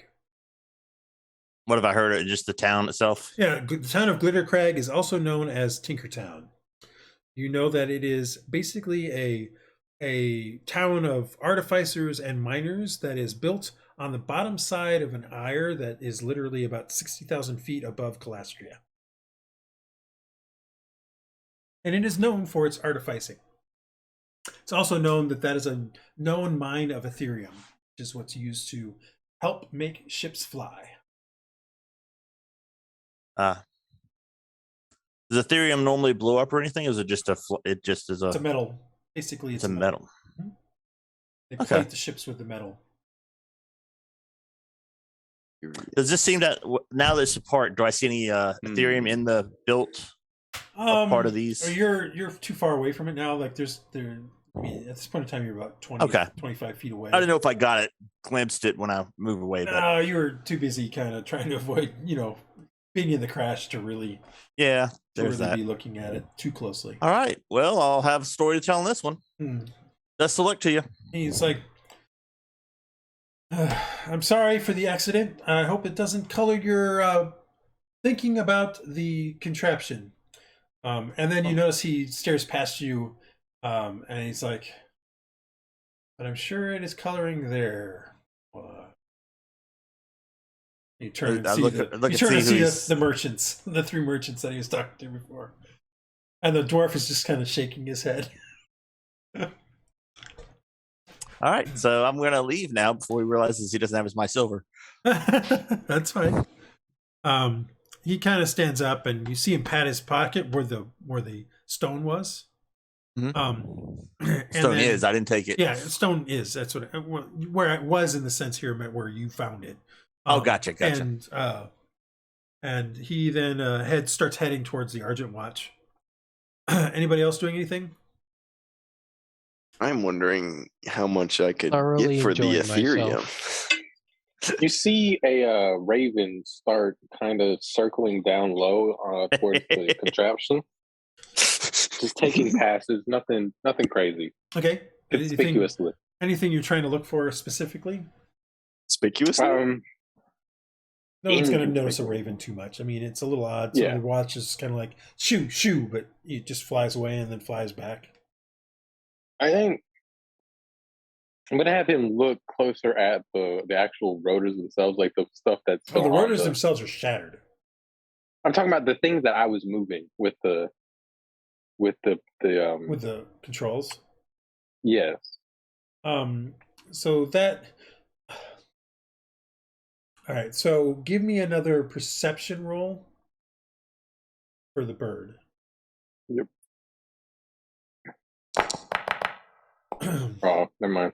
Well, looking through the bird, you're not really finding anything new. Having some drink. Be right back. Yeah. So far, it hasn't really helped. Anybody else doing anything? Aaron is thoroughly enjoying himself at this point. He came to this festival not, really thinking too highly that something great was gonna happen, but this event has thoroughly changed his mind about that. He's ready for the rest of this day. Initially, there was a lot of people who kind of came forward. Now that kind of crowd, with the Argent Watch being there and a few things like that, are starting to kind of dissipate and head back to other things. Several of them, actually, this has been a boon for the vendors because many of them went and got food, food and drink, while they were sitting there watching what was going on and seeing if there would be anything else that was interesting. It's also at this point, as you're kind of looking around there, that you notice that further from this thing are some other, in essence, joy rides, for lack of a better thing. There is there's sort of a rudimentary form of like the log jam kind of thing, sort of the water barrel that falls down like a chute and splashes. I'm going straight for that. Well, you would, except that you can see that most of the water is starting to leak out. Because one of the rotor pieces kind of punctured the bottom. So the water is coming in and immediately kind of slushing out onto the ground. Best show ever. Somebody got duct tape? There was a pony ride that walked in a circle, except 3 of the ponies have been hit by some of the stuff. And one of them, basically, you can see the owner is kind of looking at, like, shaking his head. It got hit in the leg, probably going to get put down. Oh, that sucks. 2 of the other ones have blood on their side, but at least it wasn't vital. So that's done. Does Rhux think he can fix it? Sure, you probably can. Fix the pony. It's just healing. You can do it that way. Fix the pony. And the last thing pony repair. The last thing you can see is sort of a central. It's furthest away from this thing. Sort of a central pillar that's got these seats connected to it that are connected to it by some chains, and that one is still running. And basically, there's a bunch of people sitting in these seats that are connected by the chains, and the central pillar spins. A rudimentary form of, sort of the spinning swings or something like that from a carnival of some sort. That one's still running. Doesn't seem like anything hit that. So Rhux, you go over there and start trying to help the ponies out. Yes, I want to heal the pony. You 'cause can I heal feel the bad. ponies. You know, between the three of them, maybe another 5 hit points, 10 hit points to heal them all up. Well, I'm more focused on fixing the one's leg Yeah, because otherwise it'll get Horse down. doctor. It's not like I'm not trying to drain all of your healing. So. No, but it's Horse it's a pony. repair, horse repair. Yes, I am a horse repair man. All right, so you heal those all up. The guy who's like running the thing, kind of is like, oh, so at first he mistakes you for one of the sea devils for a moment, and then he realizes you're green and your snout is different, and you're one of the Alex. So it's like for a second, like because he's focused on his pony. He's like, I'm gonna have to put this pony down, and then you kind of just show up out of the blue or green, and then offer to help him with his pony, and you heal it for him, and he's very grateful. He tries to see if you will take some money.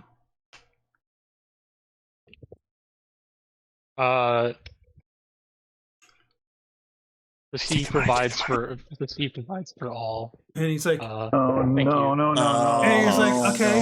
no. And he's like, fair enough. Never say no to money. I will make sure that I will provide a tithe to Hynari tomorrow. You and your seed provide is going to keep getting confused by these people because they all worship Hynari and Lunari. That's fine. And all the other things. They can be confused. That's okay. Rhux doesn't But mind. that money can go to actually your god by way of you. Thank you. True. Yeah, but I was don't trying to need get money out of you when I said you were in a poverty thing. I was gonna make her give it to you. Praedyth is a one man doesn't church. want You the give money. donations straight to him. Yeah, Rhux but doesn't want the Rat money. does. I mean, it's pretty funny that he just keeps refusing money. And Yeah, that's saying- good. It's I'm the ridiculous. opposite of Morpheer. I'm channeling the opposite of But the we great need money. of the great deity. We have things to sell. We'll be fine. Yeah. After you complete that, what do you guys want to do next? As you look up, you notice that there are more Argent Watchers there. So there was the 6 that were kind of keeping people away from it. There's now a couple guys that are actually looking, a couple new guys who are now looking over the contraption, talking with Beanbick, not Beandick, or Beandip, or any of those things. Beanbick, Beanie. We'll call him Beanie from now on. Talking to Beanie, and who's kind of he looks a little crestfallen. He's kind of describing what's going. You see him kind of talking and gesturing up in the air and a few things like that. But what are you guys doing? I'm gonna go to the games. I think I'm gonna buy 10 tickets and go to the games. Okay. Do they have archery competition by chance? No, they have axe throwing. That doesn't help me at all. Anything that uses dex? You can use dex for axe throwing. Okay, you can. Okay, then yeah, I'll try that. All right, so you get 11 tickets for spending 1 silver. One silver. Mhm. Yeah, let me mark that off. Yep. Anybody else doing anything as Marcus starts to head off towards games? Note that this all took about an hour, so you guys have been here at the thing for about an hour now. Praedyth is gonna leave Lewis to watch the guards as they're Okay. doing their thing, and he'll join back up with Okay. the rest of the group. Okay. Are you trying to look through him? He's more using him as a sentry to see if something like if anything interesting happens, he's gonna let me know. Okay. So if something out of the ordinary, I don't know, because Praedyth's not going to be looking through Lewis Okay. during this whole time. He'll probably check in every once in a while, but if something happens, something like big happens while we're away, he'll let him know. All right. Rest of you guys, what are you doing? I'm Everyone gonna. wants to go play some games. All right. Gonna have to buy some tickets. All right, I'll spend a silver. All right. I'm gonna get some food, maybe a meat pie or sausage in a Okay. bun or something like that. Meat pie will cost you 4 tickets or 4 Okay. copper, your choice. All right, I'll send my tickets so I don't wind up with tickets I can't use. Yeah. You also, there was a sign basically no refund, so you're not going to be able to take any of these tickets and give them back to get money back. So okay, then I'm gonna head back to the games to. Okay. I'm Iylis. gonna whack the strongman game. Okay. Iylis and Rhux, you guys doing anything in particular? I might go check out the games as well. And what were the games again? There was the axe throwing, Axe throwing, ring toss, or equivalents of that. Toad race, if you want to do some betting. Ring the bell, so slam the hammer down, and petal guesses. You're trying to guess the number of petals on the flowers. I'm feeling like a betting man. I'm gonna go to the toad races. Okay. All right. Rhux, are you doing anything in particular, or are you just gonna kind of watch everybody else do stuff? Rux has done a lot of healing. He's hungry, so he's gonna go get some food. Okay. Let me know what you want. It's typically going to be somewhere between 1 to 5 copper pieces. So, what do they have? Meat pies, fruits, sweets, drinks. Rux will get a meat pie. All right, 4 copper pieces. Praedyth's gonna follow Rhux and bum his leftovers. And do what? Bum his leftovers. Okay. You do realize that Rhux is like 6'7", and this I meat know, pie but- is basically one hand for him. It's probably not going to be much in the way of leftovers. I'm a small boy. I just need to get what I get. And I'll move Okay. on. I mean, if he looks like he wants some, Rux will give him a piece. He's not that hungry. Okay. All right. So between the two of you, you eat this thing. You give a little bit to Praedyth, and you eat the rest. Yes. All right. So let us start These with great as will provide. Hylough. I'm such a nice Give guy. me a. You head over there. You pay your ticket. Give me a strength check.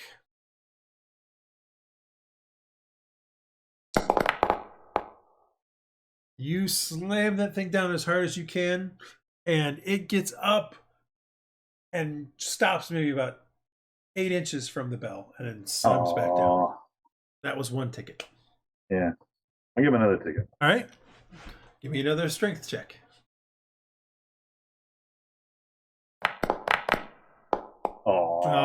You're feeling the hammer's kind of heavy, and so when you pick it up this time, you're feeling the weight from the last one, and you try to slam it down. It's also very unbalanced in comparison to your hammer, so it just feels weird as you're slinging it down under the thing, and it gets only maybe about 2 foot from the thing. Can I ask him if I can use my hammer? You can ask him. He's going to say I no. will. He's going to say no. Okay. Well, I'll step back and watch the other people. Okay. In embarrassment. Toad race. Iylis, you get over there, and you basically bet on one of 6 toads. You can put your bet down for whatever amount you want. If that toad wins, you will double your money. Cool. I'm gonna put 2 copper on toad 4. All right. So a bunch of stuff like, hey, put your bets down. Lots of people suddenly bet as it gets really close to the toads being released. You make your bet. They close the bets. The toads are released, and toad 1 wins. No. Unfortunately, you lose your 2 copper. It's rigged. It's clearly a faster toad. I should have just bet on 1. I'm gonna bet on 1 this time. You're gonna do it again and bet on 1? Yeah, yeah. Right. So you start getting up and you bet on another. How many copper are you gonna bet again? I'm gonna bet 1 copper on. Okay. You bet on number 1, and Supposed to double down, man. And it's 5. Well, that's clearly the faster toad. Anybody else joining Game is rigged. this amazing game of chance? I think I'll pass that. You got a 16% chance of winning. Yeah. At the The same best time, chances I've had this entire trip. At the same time, you're at the axe throw, Marcus. You again, you pay a ticket and you go against another person.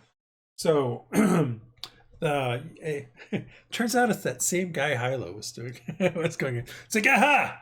Oh, you look like you're much easier to deal with than the last guy I was throwing axes with. And he kind of aims up his axe and he gives it a toss. And he gets a bullseye. Dead Nice. center. Make your roll. Yep. Is it just an attack roll, dex roll? Yeah, just a dex attack roll.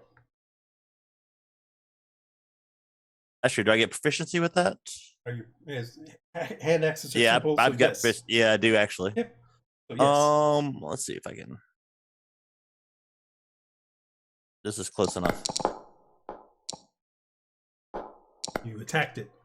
You got a Yep. 19. Very I close. will throw a accuracy die on that, Okay. just because I'm that ass. The best you can still do is in essence a 20. 20 is still considered a bullseye. Oh, then never mind. That's true. Yeah, I mean you can't. I can't beat out him. crit him. Yeah, you can't beat Okay. him. You can tie him. That is true. Nah. Is there any money involved in this? It's just a. No, you win a trinket. Whoever gets the best. Okay, 2 yeah, out of it's not 3 worth it. gets a Okay. trinket. What you're saying is, And he's like, you, aha, yes. And you can see him turn around and kind of wink at somebody back there, and you notice there's these 3 girls back there. There and they one of them's like, kind of. I see you've got a. You've drawing a crowd. I'll be right back. Sure. What's it to you? Well, he's hopefully drawing a crowd. And he throws. He says that, and then he whirls and throws another axe. And it basically just barely hits the target. Okay, I will throw my. And you do a bullseye. nice. Well, I'm just wondering what it's worth to win this to you. He kind of looks at it like, I mean, love is hard to find nowadays, and he's like, "Are you shaking me down over an axe throwing contest?" no, merely a polite conversation. Let me see. Well, throw your next axe.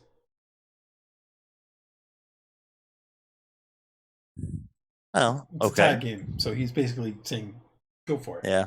Throw the final axe. You do it."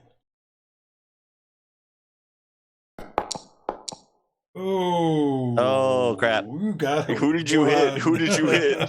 Who did you He hit? didn't hit anybody, but he misses the Aw. target.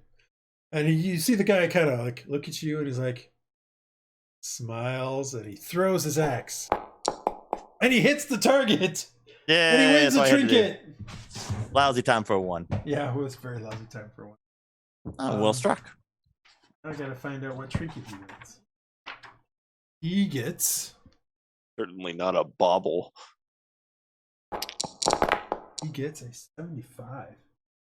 Heck Another of many a things. set of bone pipes is handed to the winner. Bone pipes. Yes. And he's like, looks at them and he's like, "What am I supposed to do with these?" And the guy says, "I don't know. We're giving them away as a promotion for this festival." He's like, "Great." And he heads over to the 3 girls. And they're like, "Oh, you won. Yay." That was only 1 ticket though. So if you want to do Yeah, I know. Is there Aaron anything will else step that? up to challenge Marcus Oh, at the axe Oh, throw? Okay. all right. So the 2 of you are going to duke it out at the axe throw. Oh yeah. So one of you will win a trinket. It's a question of who it will be. And Yeah, that's right. because We're I gonna want figure this to, out. I want In to the liven end, it up. Everybody When I'm wins. going to liven it up, I'm going to see what the trinket actually is going to be before. Number 19. All right. The guy pulls out the next trinket and he says, "The winner of this next bout will get this pipe that blows bubbles." And he blows into it and these bubbles come out. Dude, that's dope. Is that actually a trinket? Yeah, it is actually a trinket. That is A 19. pipe that blows bubbles. Yeah. Wow. I want that. That's so cool. Seriously? Okay. You can be like the VeggieTales version of Sherlock Holmes. So, That's dope. throw your axes, gentlemen. You can go. Okay. I'm first. going to go ahead and use the light crossbow because that actually uses bow. I use my dex stat rather than my strength. That's fine. All right, you basically get a bullseye. Aaron, you don't get a bullseye. But hold on, it's an attack, so if you have proficiency. Yeah. Oh, then it'd be a. Yeah, no, it is 12. That's right. It's still Because I have 12. -1 in Dex. No, you can use strength. You can though. use strength. I can? Yes, it's strength Oh. or dex. You're throwing a hand axe, so I'm allowing you to use either in this particular game. Technically, you should use both. And that is an. Yeah, well, I'll just. You got a What do I 10, get so for my add whatever bonus your thing is. on my longsword? I gotta figure that out. Hold on, I'm just gonna roll this to see what the bonus is. Honestly, I don't remember. Okay, it's a 16 then. All right, so 16, you do relatively well, but not as good as Marcus does. So 1 win for Marcus, 1 0 for Aaron. Do your next axe. Marcus, that's not even as good as the last one. No, that was Aaron. That wasn't. I mean Aaron, sorry, that's what I meant. And Marcus gets another bullseye. And at this point in time, the guy says, match is over! Because you've won 2 of the 3. And he hands you the pipe that blows bubbles. Here you go. Incredible. I'll give it to him. You give it to Aaron? Yeah, I'll give it to Aaron. Okay. Since you wanted it. Let's go. All right, Aaron, you now have a pipe that blows bubbles. What do you guys, anybody else doing anything? Does it come with bubble juice? You're not Can sure I go how it do works. the slammy strength thing? Yeah, you can. What's it called? Like, the hammer the ring the smash? bell. Yeah. Yeah. Okay. I want to go to the flower petal guessing Okay. thing. I want to try that. All right. So you guys take off. Rhux, are you doing anything? Praedyth. Something odd does happen. You get alerted that something odd has happened or is happening. I'll look through. Okay. As you look through the bird, you see that Bean Dick. No, I called him that. Bean Dick. Beanie. You named him. Yeah. Well, I picked the name. Beanie. It's one of those. You generated the I name. picked it out of the name generator and Yeah. didn't really think about how it might sound. But it was either Beanbick, Titke, Rhux, Delkick, Littlelink, I fear it. Oh wow. Thelatliz, Mink Lunez, Glanclibis, or Where did Carrick. Who made Yeah, these? these are some names? really bad names. These are all These gnome are some names rough from World of names. Warcraft. I Oh, chose gnome World of- names. Yeah, gnome names from World of Warcraft. Surnames were Clock Scheme, Brassguard, Grip House, Slip Pipe, Wiggle Steel, Wiggle Waddle, Short Click, Quick Fizz, Tidy Wrench, and Oily Fizzle. Should have just called him Halford. Yeah. Or Halfred. Or just put half in front of any other one syllable, like half Bob. Half Bob. Yeah. What is Half Bob doing? I don't know. There was World of Warcraft. I was trying to find. There is a D&D one. I could not find it really quickly, so I just picked the one that was World of Warcraft.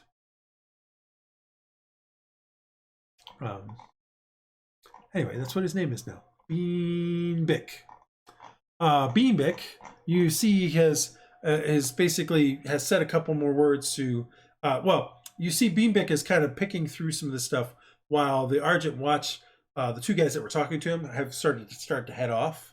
The group is the 6 that is still there, kind of keeping people away.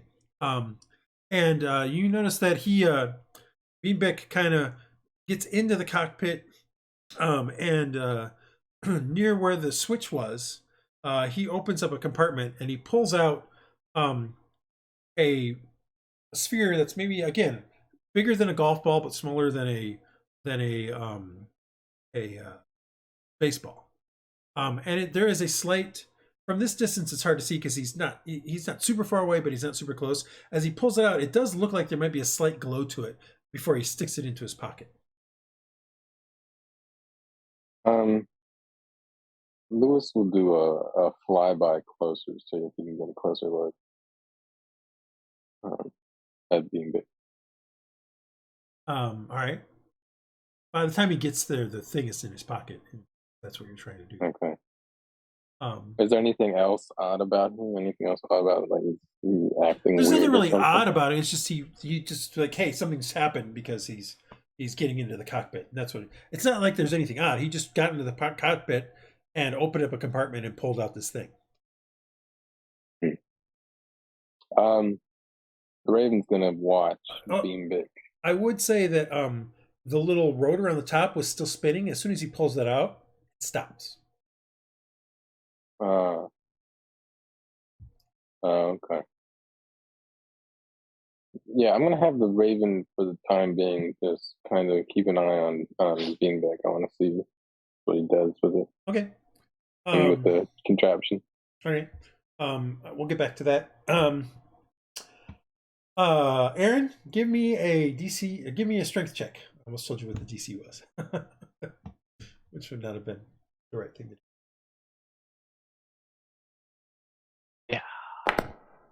Ha Aaron, you bring up that thing. It feels awkward in your hand, but you slam it down, and you watch this piece of wood go up, up, up, up, up, up, up, bang, comes back down. Oh. It was rigged. And because you hit the thing, you get Trinket 93. I'm gonna be a pipe. It's not going to be one. You get an empty wine bottle bearing a pretty label that says "The Wizard of Wine's Winery, Red Dragon Crush." You get an It's empty empty? wine It's empty. bottle Oh my gosh, that's horrible. 3314 with a nice label. 331422-W.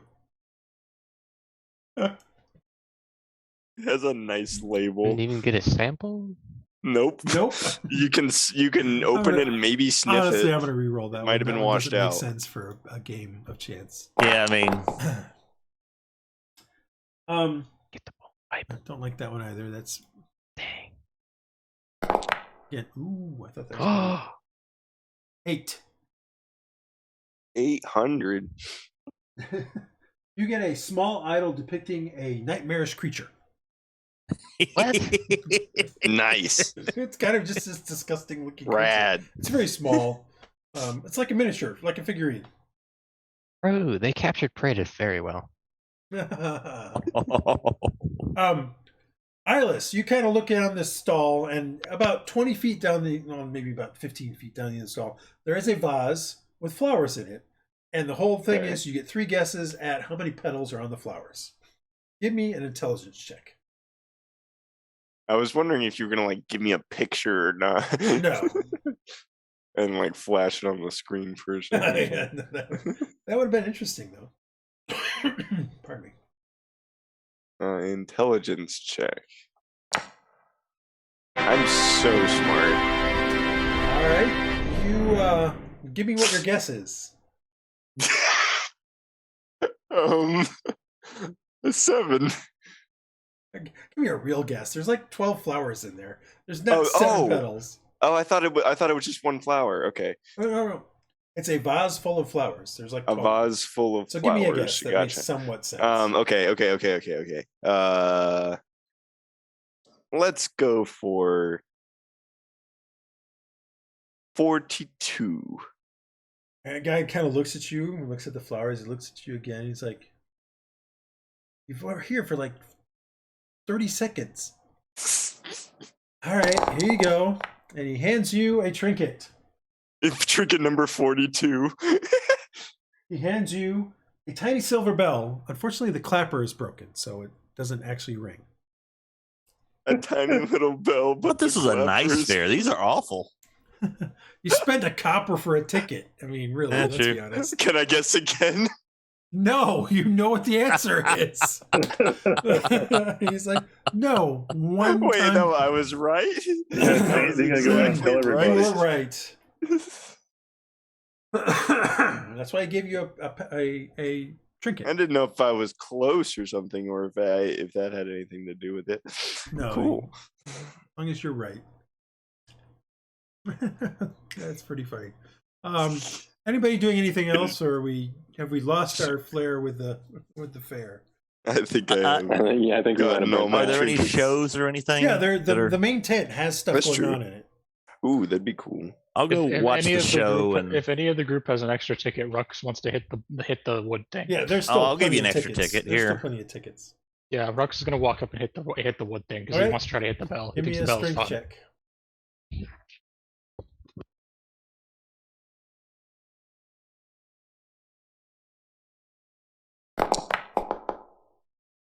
Thing. You hit it, and it goes up about. It's about a 1.5 foot short. And you suck. Thought you were a bigger dude. Did you hit it up there? No, did I try? You could. I'll I know give him a exactly ticket. how many I'll give petals are on Captain those Mouth a flowers, ticket. though. Here you go. Give who? He wants I'll to give give the wizard Robert a a ticket. ticket. He's Here you got go. one. Iylis has a ticket. Oh, I do? Oh, I no. thought I was just using copper pieces. Oh no! You have to have tickets for these games. So I'm going to take back that silver bill. Okay. Okay, well, I'm going to go you just get... ran by and said 42 and then left. I just made him You're mad. that I ass. looked inside. I looked at it. I was like 42, and I just left. I mean, if you want to give Rhux another ticket, he'll try to hit I'll it give again. him another ticket. I mean, All right, somebody Rhux could have given you a ticket, Iylis. There's plenty. I'll of tickets give around. Iylis a ticket. Okay, You'll cool. still get your Fine. silver bill with no clapper. I'm down to 5 It's tickets. kind of like the idea of Iylis just walking. I really do like the idea of just walking up, kind of a Dwight from The Yeah, Office moment. He says, "This is a game where you guess. Do you have a ticket?" And you look at him funny and go, "No, I don't have a ticket, but there's 42." And he just kind of looks at you like, "Grr." And the guy behind him, like, and then as soon as you do that, the next 3 people behind him say, 42, 42, 42. That's what I want. I'm absolutely okay with this. And that's how you get mugged in the alley by the flower guy. All right, well, I hit it again. All right, you slam that thing down on there, and the piece of wood goes up, up, up, up, up, and it starts to slow down. Bing! It hits it, and you hear the bell ring, Yay!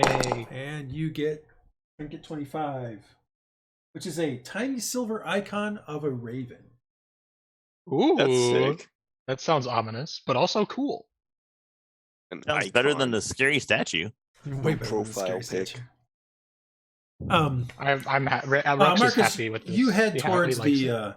the main tent, and as you're kind of closing in on the main tent, you can hear a very angelic voice interweaving with a fiddle.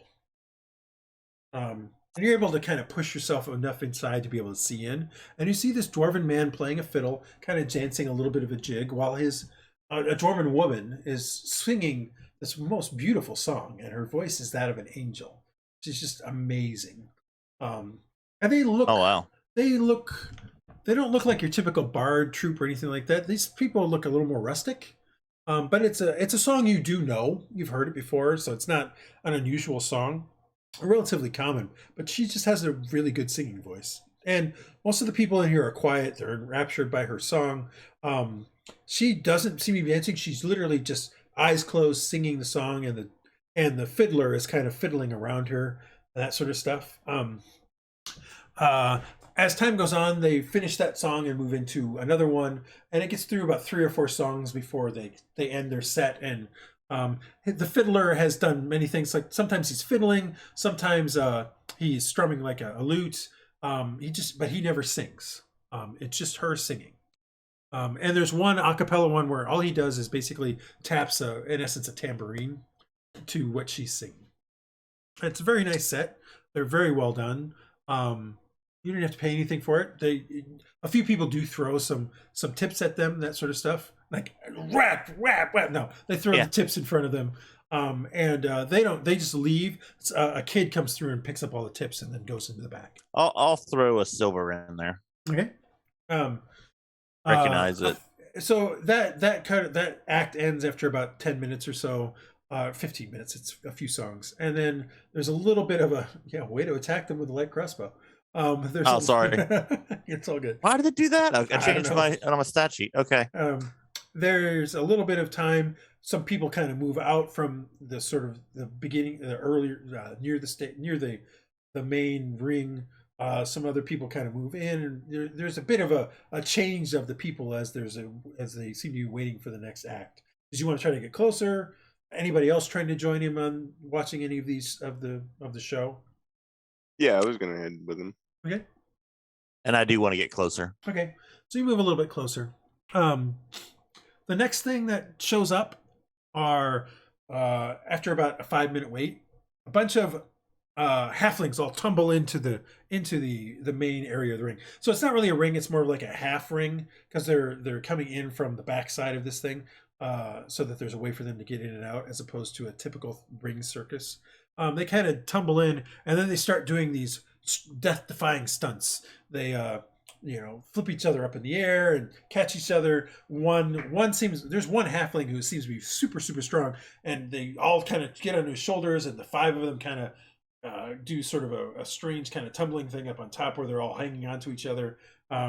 It's a typical kind of tumbling act, death-defying acrobatic acts kind of thing. At some point, a couple of them stretch a wire out and on some of the poles that are there, and another one jumps up on it and starts walking it. It's not a tight wire; it's sort of the loose high wire kind of thing. He kind of is walking through it, swaying every so often, but able to keep his balance on this wire. Again, this lasts for maybe about 10-15 minutes before they end their show. A few people, less people than the last time, throw some money out, but a few people do. And then again, it's another sort of short intermission while they're swapping out the acts. Okay.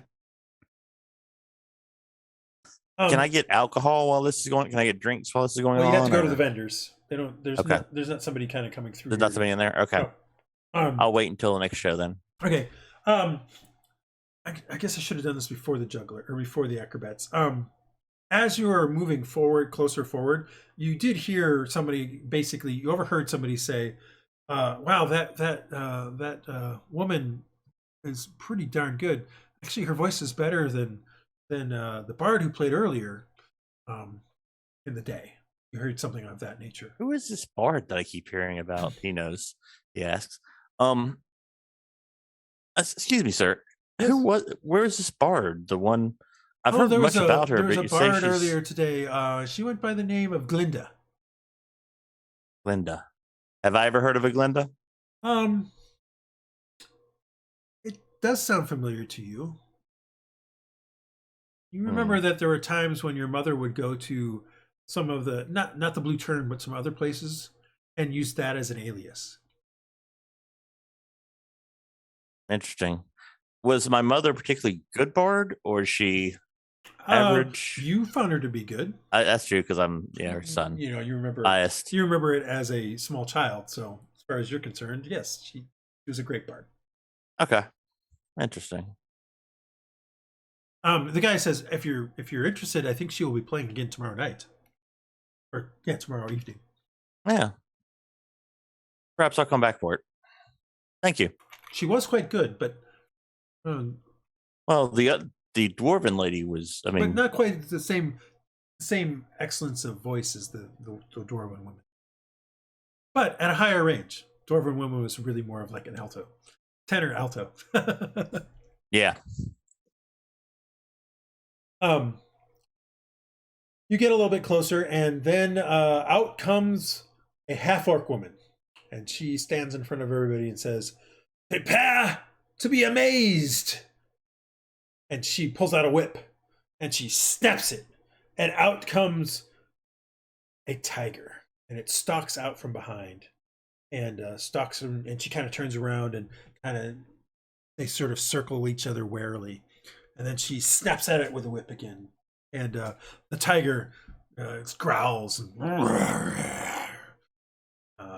And then she seems to motion for something off stage. And out rolls sort of this, not really a stool, but like a barrel kind of thing that she kind of stops with her foot while she's still watching the tiger. And she then briefly looks down. As she looks down, the tiger sort of starts to dash forward. And she quickly stands up and snaps the whip again. It's like, no.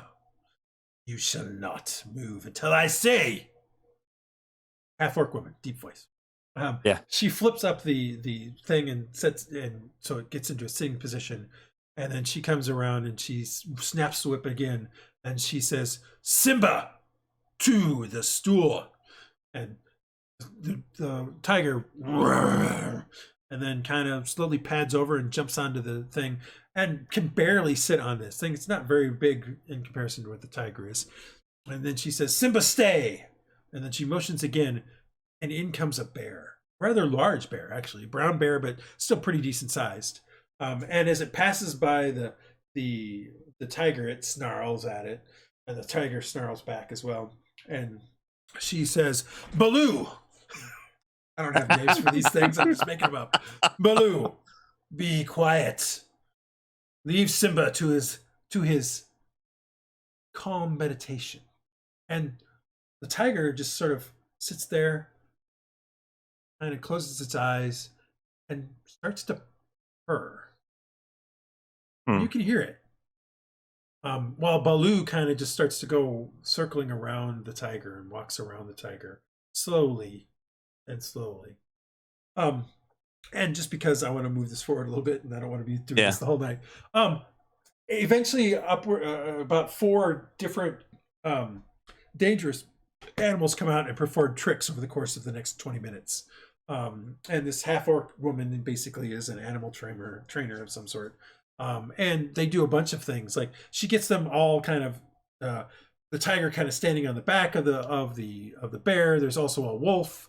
And lastly, there is a displacer beast. That's the last one that she brings. Wow, that's impressive. And she gets them to do all sorts of things and that sort of thing, including the displacer beast kind of looks like it's in one spot and then it's in another. And that vaguely reminds you of the wyvern that you guys fought. Remember how it was kind of the one whose skin we had that we haven't done anything with? Yes, exactly. Right. It reminds you a bit of that. And eventually they all one by one head back into the thing until she's finally the only one there. And she bows and says, "Thank you for watching my show. Clap. I am Zelda, the great trainer.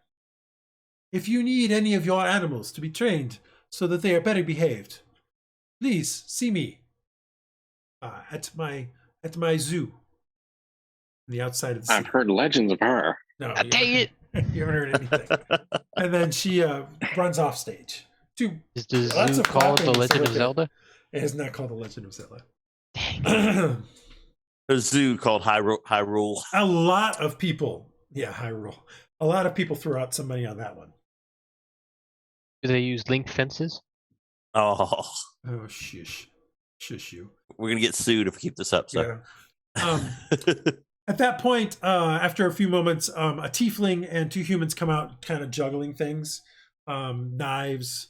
Initially it's balls that then turns into knives, which then turn into flaming knives, and things of that nature. It's relatively... They had a tough act to follow, so it's not nearly as intriguing as what the animal tamer was. Sorry. Yeah. How did the crowd react to a displacer beast? That's not a normal It's like, thing, right? It's like, wow. Okay. There's a lot of interesting stuff. You're correct. It's not a normal thing.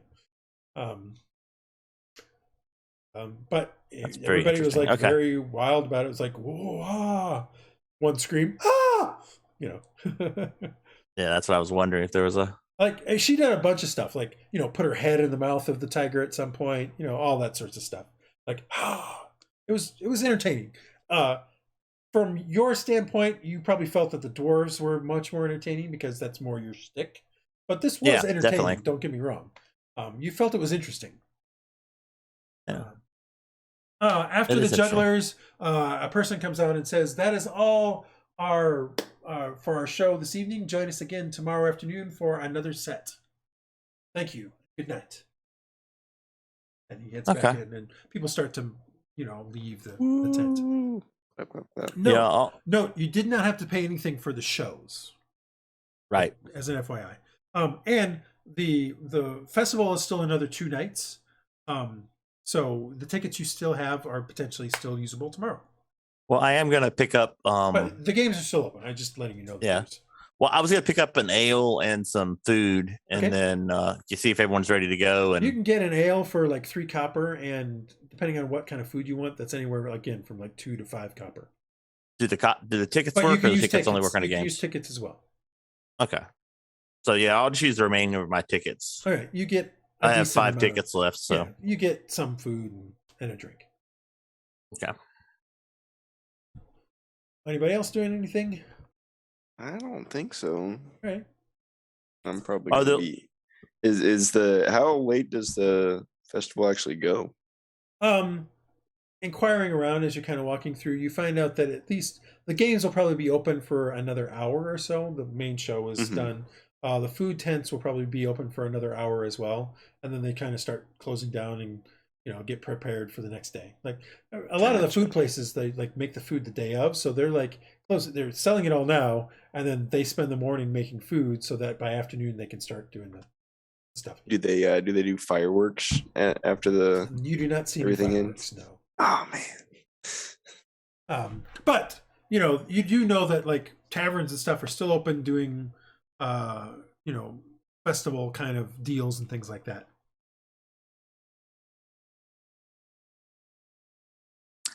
I want to kind of listen to the crowd and see where they're going after the festival, what bar, tavern, or what inn. Well, again, remember most of these guys are tradesmen and stuff like that, so the place that you hear most out of them is gonna be find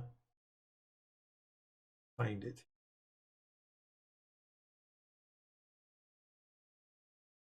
A place called the Silver Refuge. That's one that you hear a bit. Another one you hear of is also called. That's basically the one you hear the most.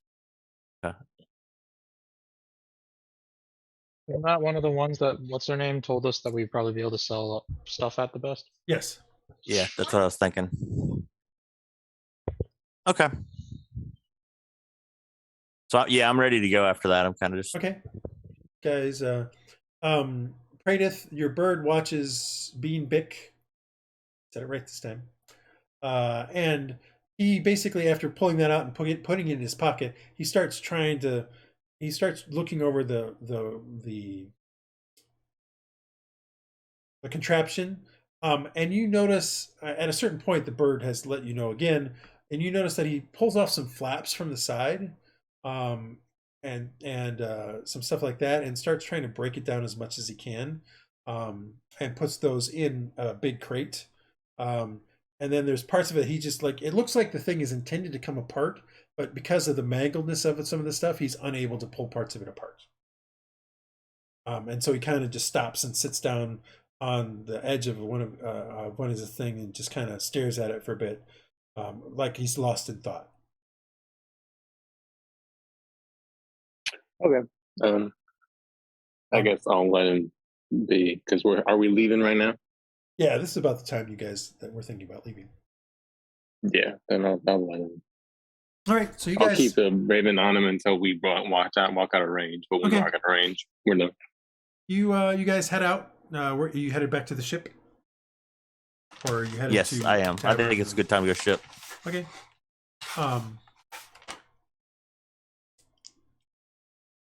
You guys head over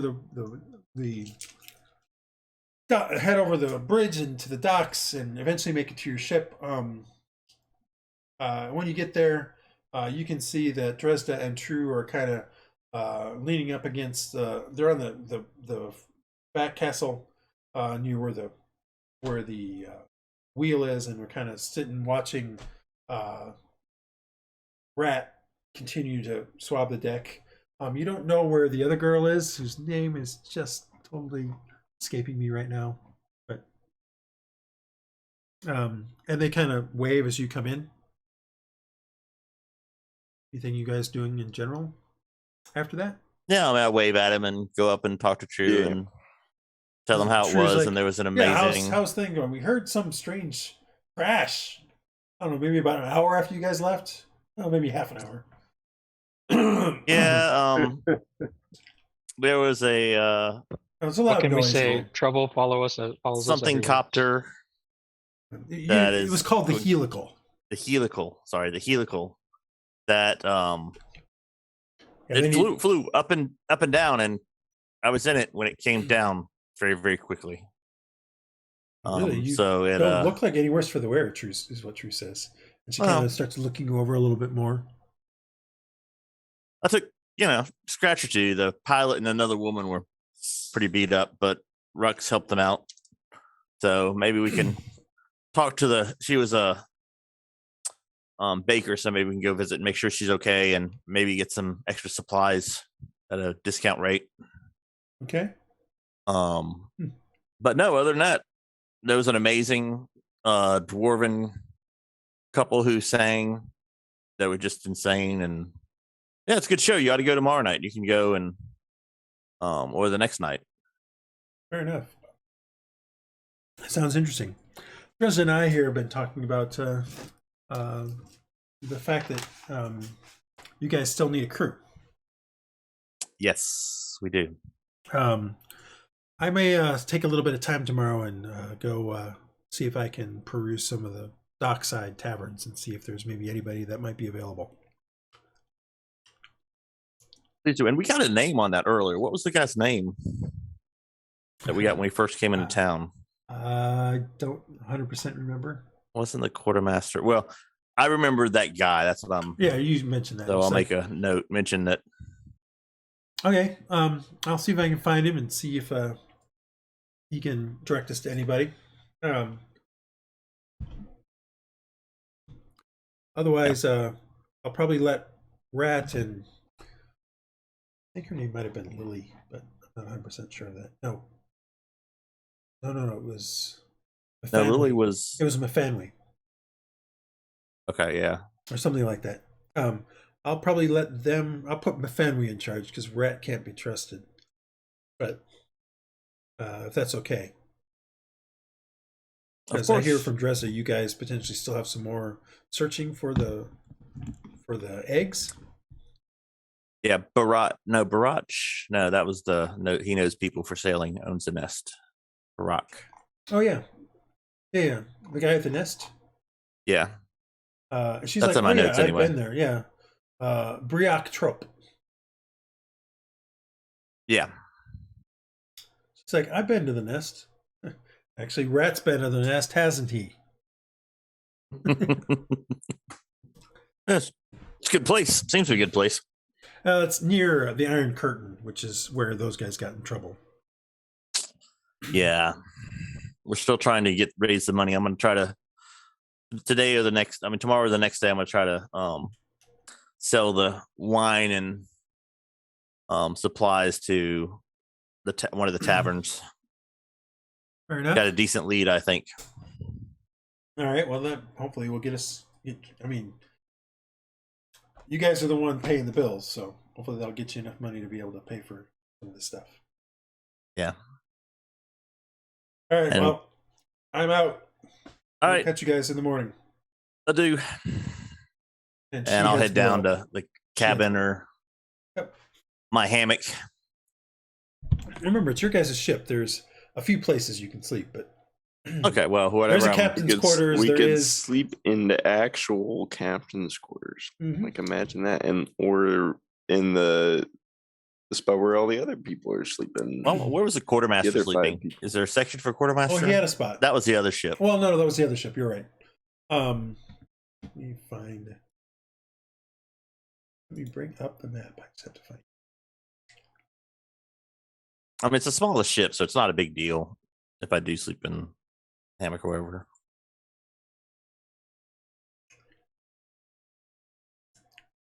Why am I not able to?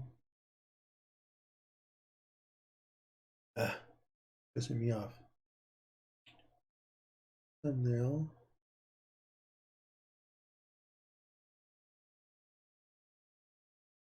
What's going on here? No, I just can't seem to toggle it to be. The ship. Activate. There we go. It's like, what the hell is going on? Yeah, it's the ship scene, which. So if you look, there is the captain's quarters here. Sorry, captain's quarters are here. There's the mates' quarters were here, so the various mates would have stayed there. This was where the main sailors would have been down here. This is the kitchen. This would have been probably where the cook and maybe a cook's mate would have been. There's the hull, the cargo down here, and then the bilge all the way at the bottom. I mean, So yeah, I guess there's plenty of room in the captain's quarters to potentially sleep 2 or 3. There's easily enough room for 3 or 4 here.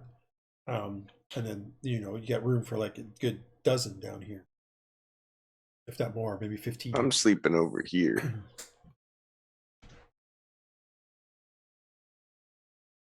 I'll go either captains or mates. Yeah, Whatever we have I don't more really room. care It that doesn't much. I'm matter. just letting you know that Yeah. you didn't Okay. have to We sleep. have room. Yeah, there's rooms for places to be, for people to be.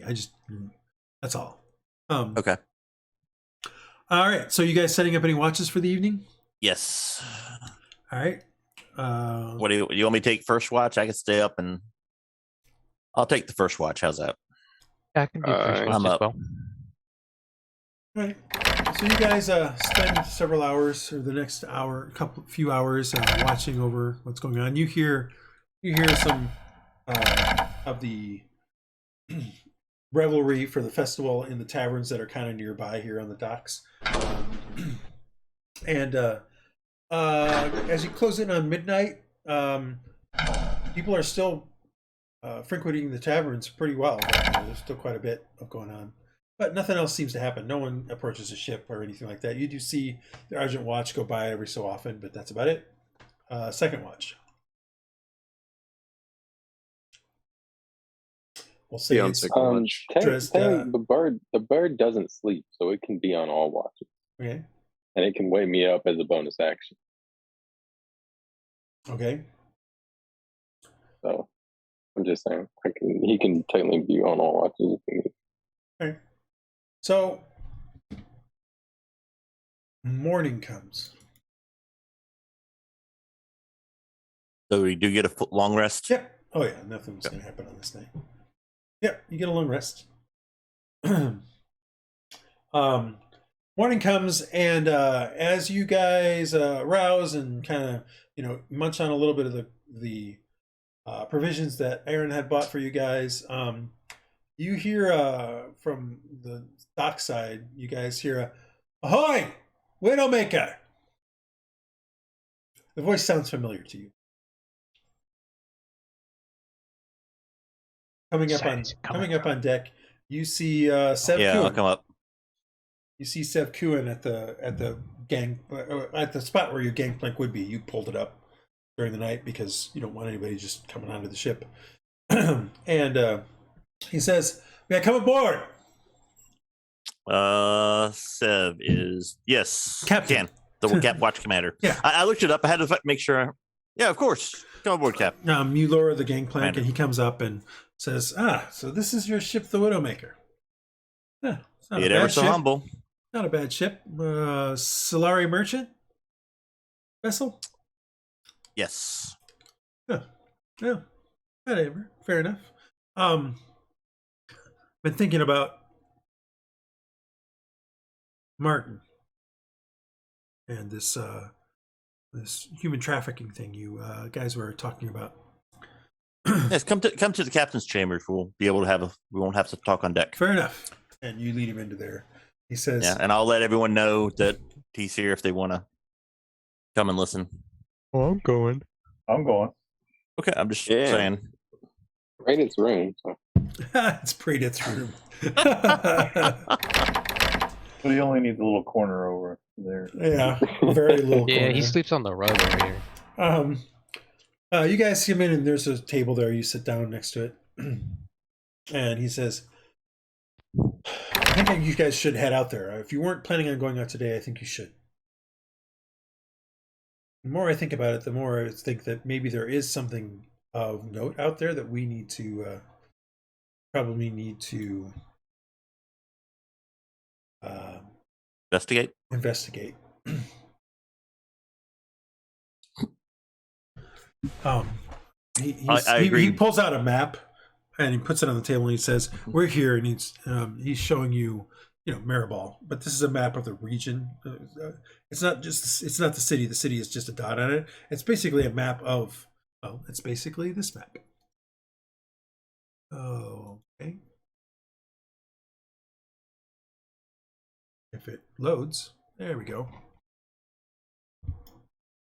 All right, so here we are in North Faran, and here we are in Mirabal, and he points out Mirabal on the map here, right here. From what I understand, or from what I know, and I've looked up in the records, and this map doesn't have the river on it, but the river goes. Give me a second. The river actually goes like up this way. It follows this road for a bit and then goes into the trees here.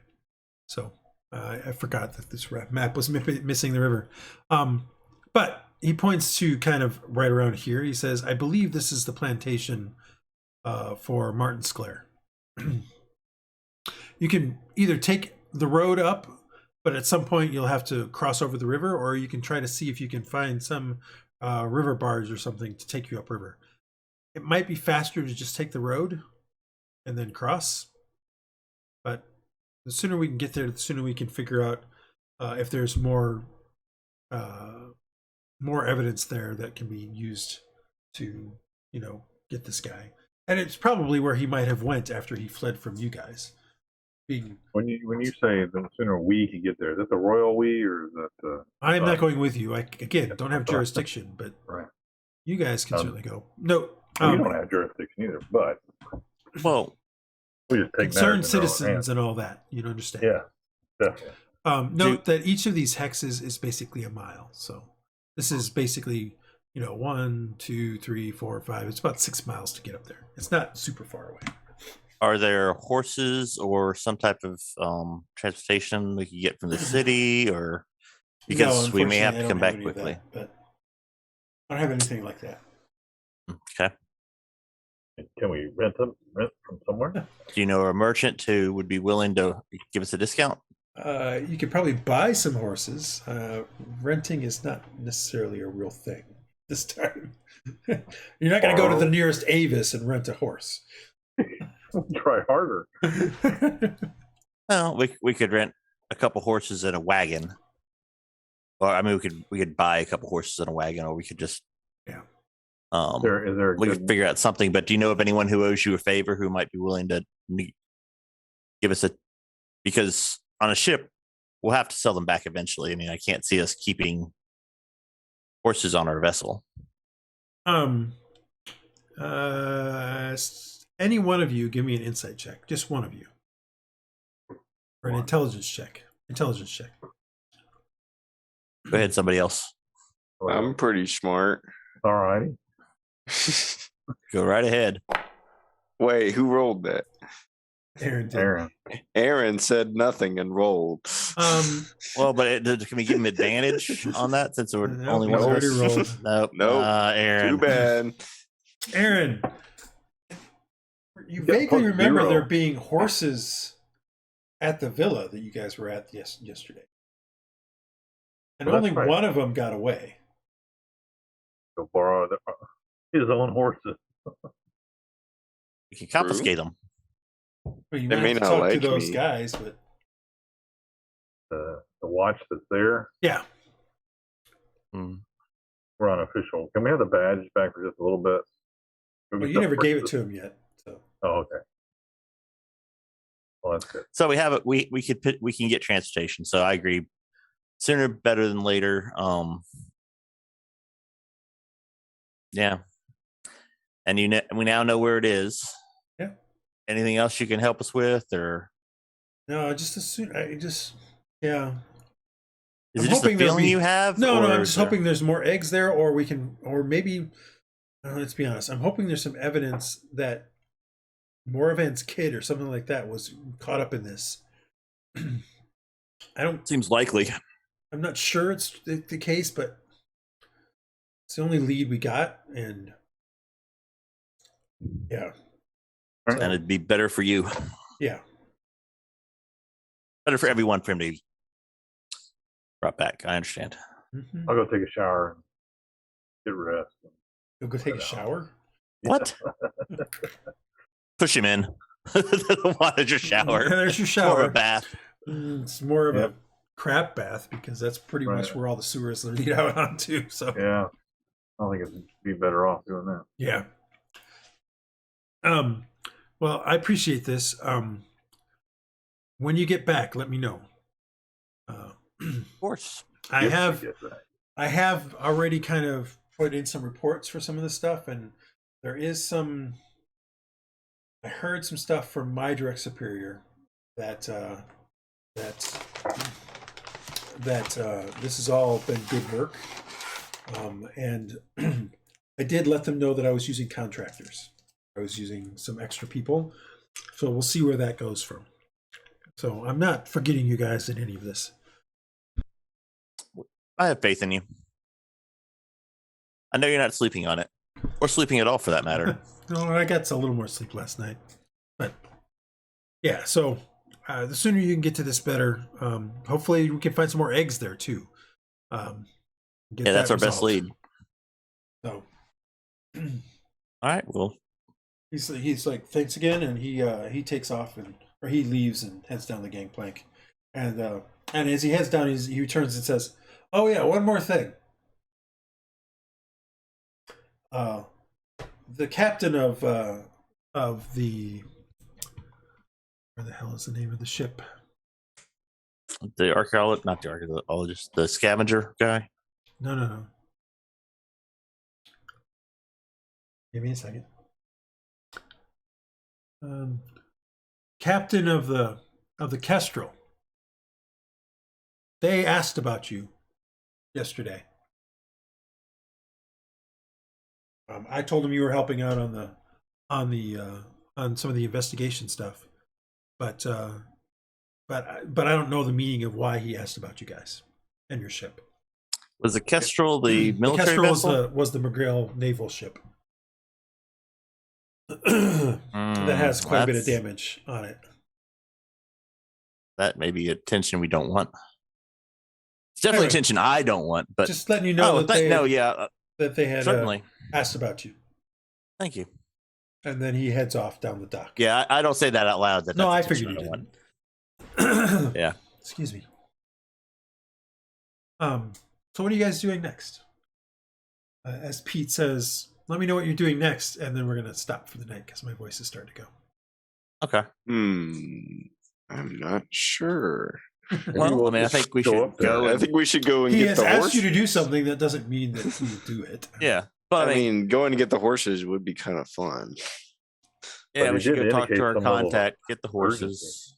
urgency. Yeah, I think talking to the contact would be cool because I don't know. Maybe we find out something Was we that didn't Lieutenant know. Senin? I think it was Senin. Yep. Plus, if we Lieutenant weren't able to Senin. get horses from that the villa, we could probably talk to the guy with the ponies. Maybe he has horses. I was so True. nice to them. Maybe they'll give us horses Yeah. to use. Yeah, but I don't want to. I'd Or much he- rather take the guy's horses. That Or seems he might more loan you appropriate. a couple ponies for the day to pull the We wagon. could take the horses and the carriage and everything, right? The carriage. You didn't. Take Well, remember, carriage, one horse. Remember, you guys spooked one horse and it ran away, right? but the other horse was still in there. And the carriage too. So you right? still have one horse and a carriage.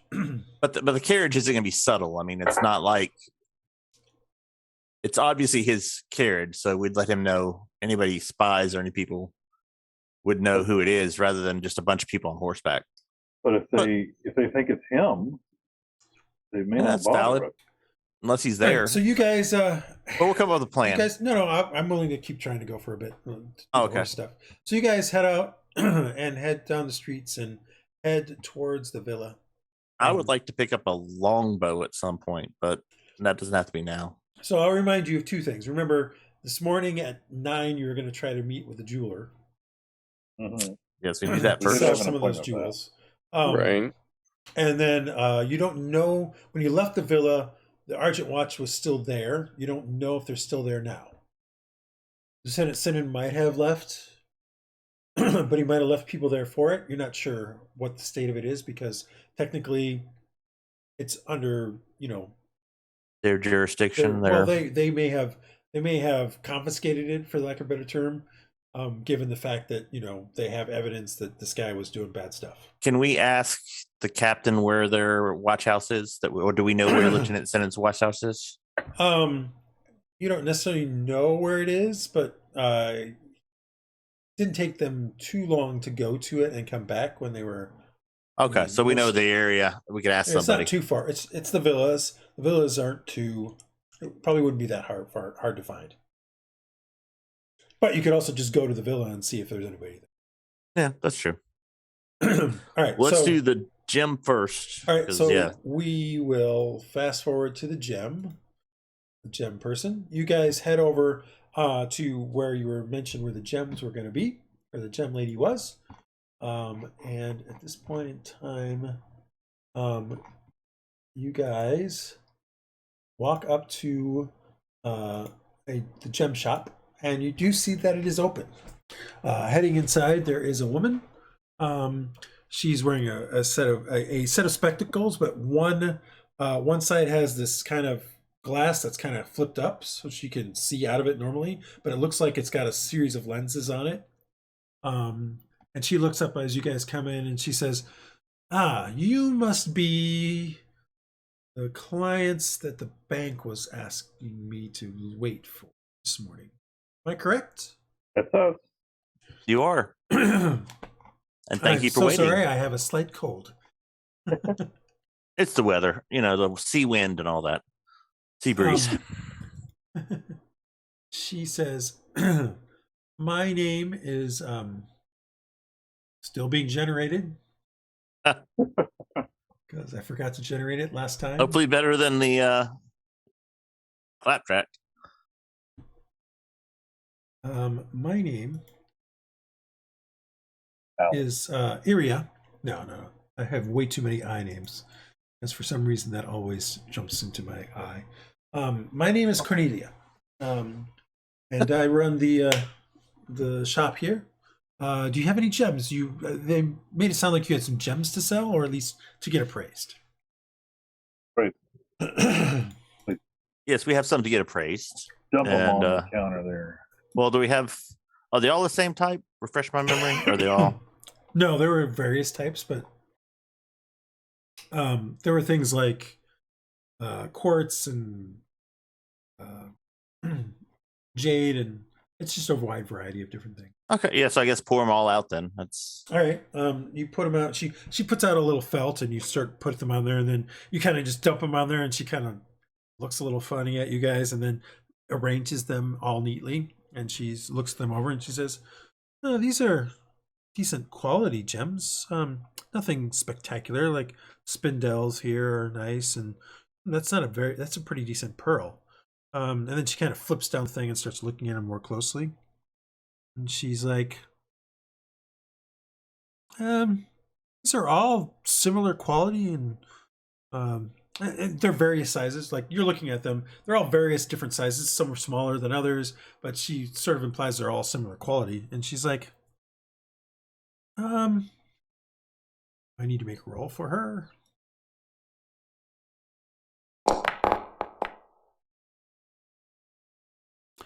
These are probably all worth... Do you wish to sell them all? Yeah. I mean, yeah.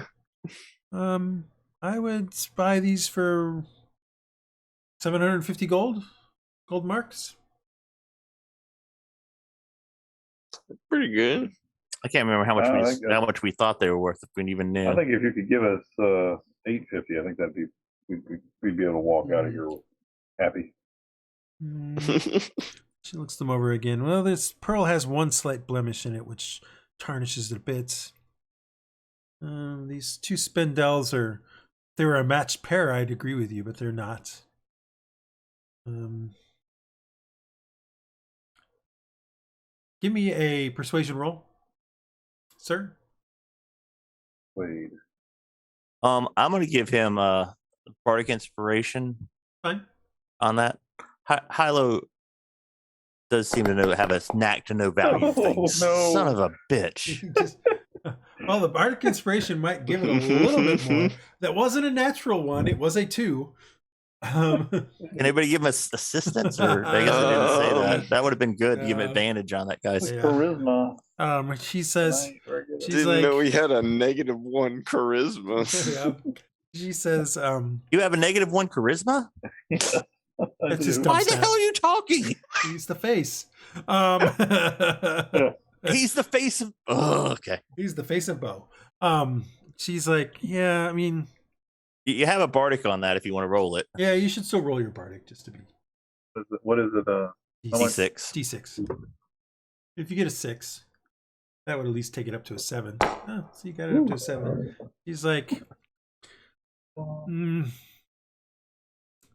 you guys really don't know your gems very well, do you? Then, He has a knack for it, but I'll give you. I can't go above 760. can you see it for 800? It's for a good cause. We've got one of our sailors is run into little problems here, and we got to kind of get him out. Your So, and I'm sailor's going to use problems are not my problem. no, but perhaps there is a little more leeway there. And I'm going to try You persuasion can on try to that. persuade now. Yes. I'll keep my mouth shut. What I totally Notice you forgot. do have to overcome. No. I am going to use a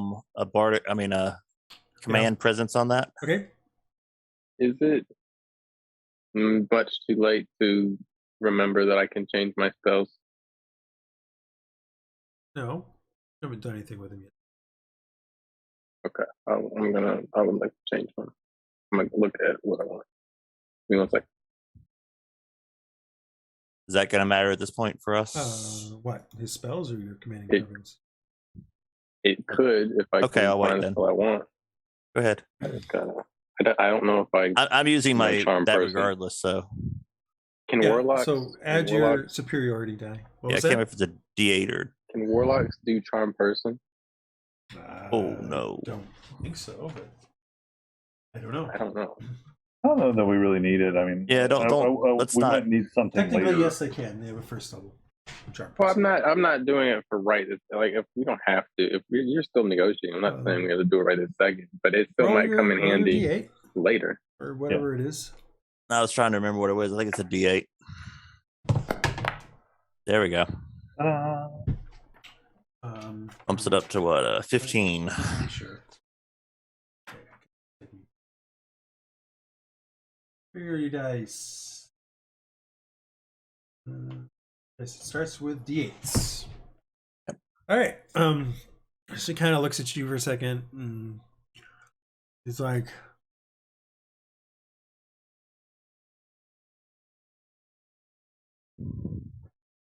yeah, all right, 800 is fine. And she pulls out a cash box and sets it on the thing, and she opens it up and she counts out 80 platinum pieces, and she's going to give you 80 platinum pieces. And then she thinks about it for a second, and she gives you 70, and then gives you 100 gold marks.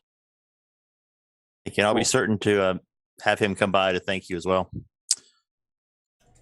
because you have helped him.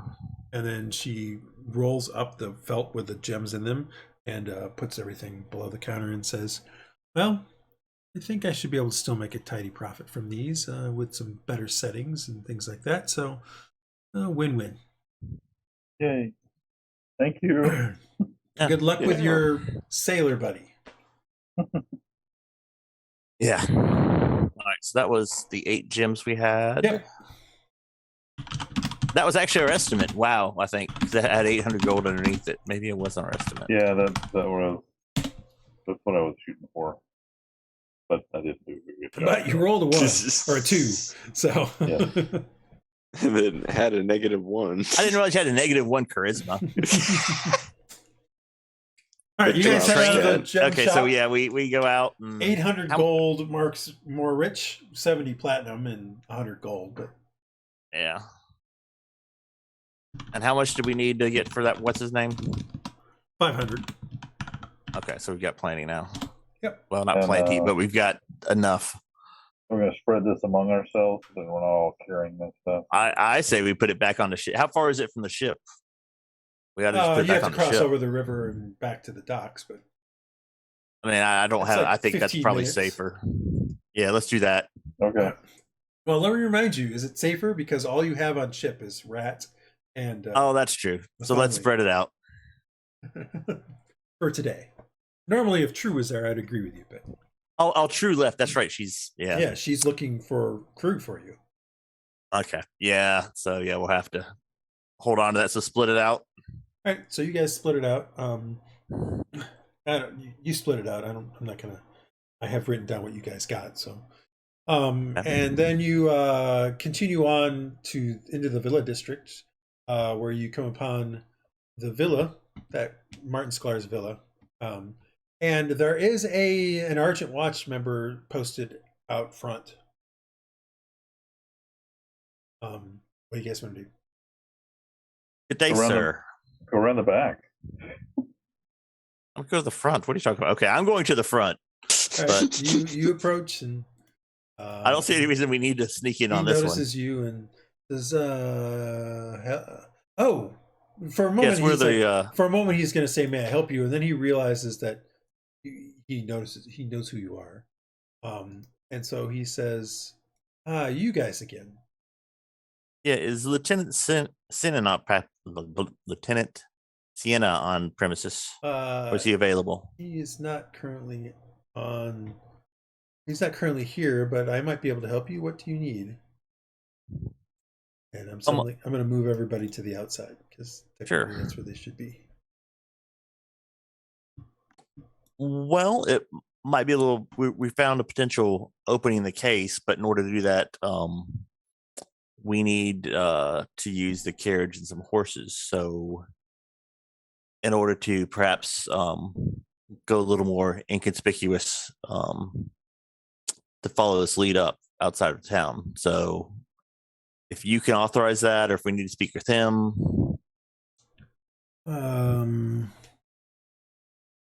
We have our badge. Yeah. Look the flash the badge. So No, he knows who you are. No, I know, it's just fun to do. It's a Hylough thing. Yeah, man. He says, you need to take the carriage and there's only one horse left, right? You realize that, right? Yeah, we know. So you want to take the carriage and the horse outside of town? Well, to follow this lead, yes. Okay. Let me get a hold of Lieutenant Sinan. Good.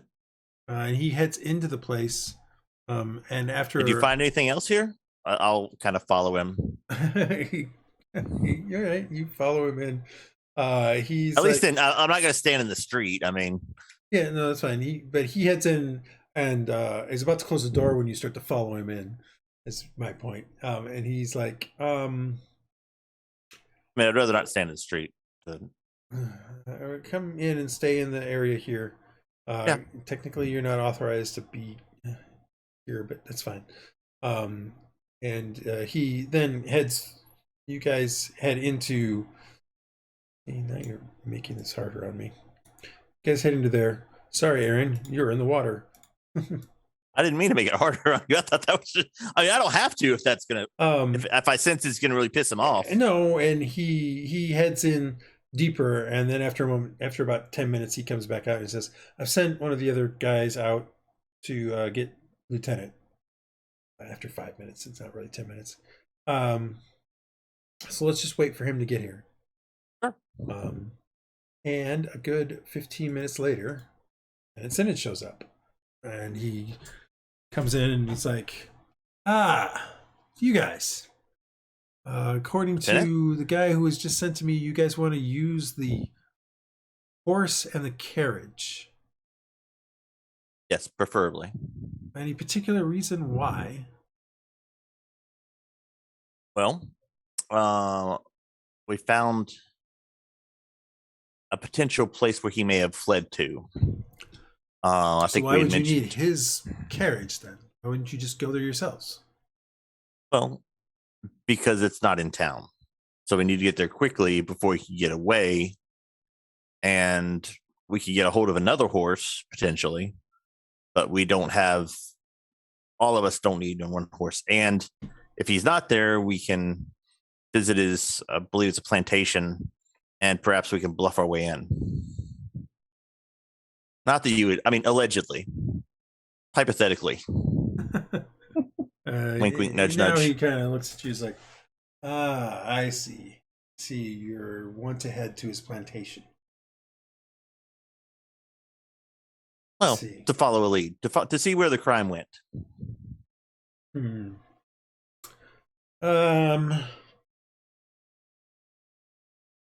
He seems to ponder for a little bit.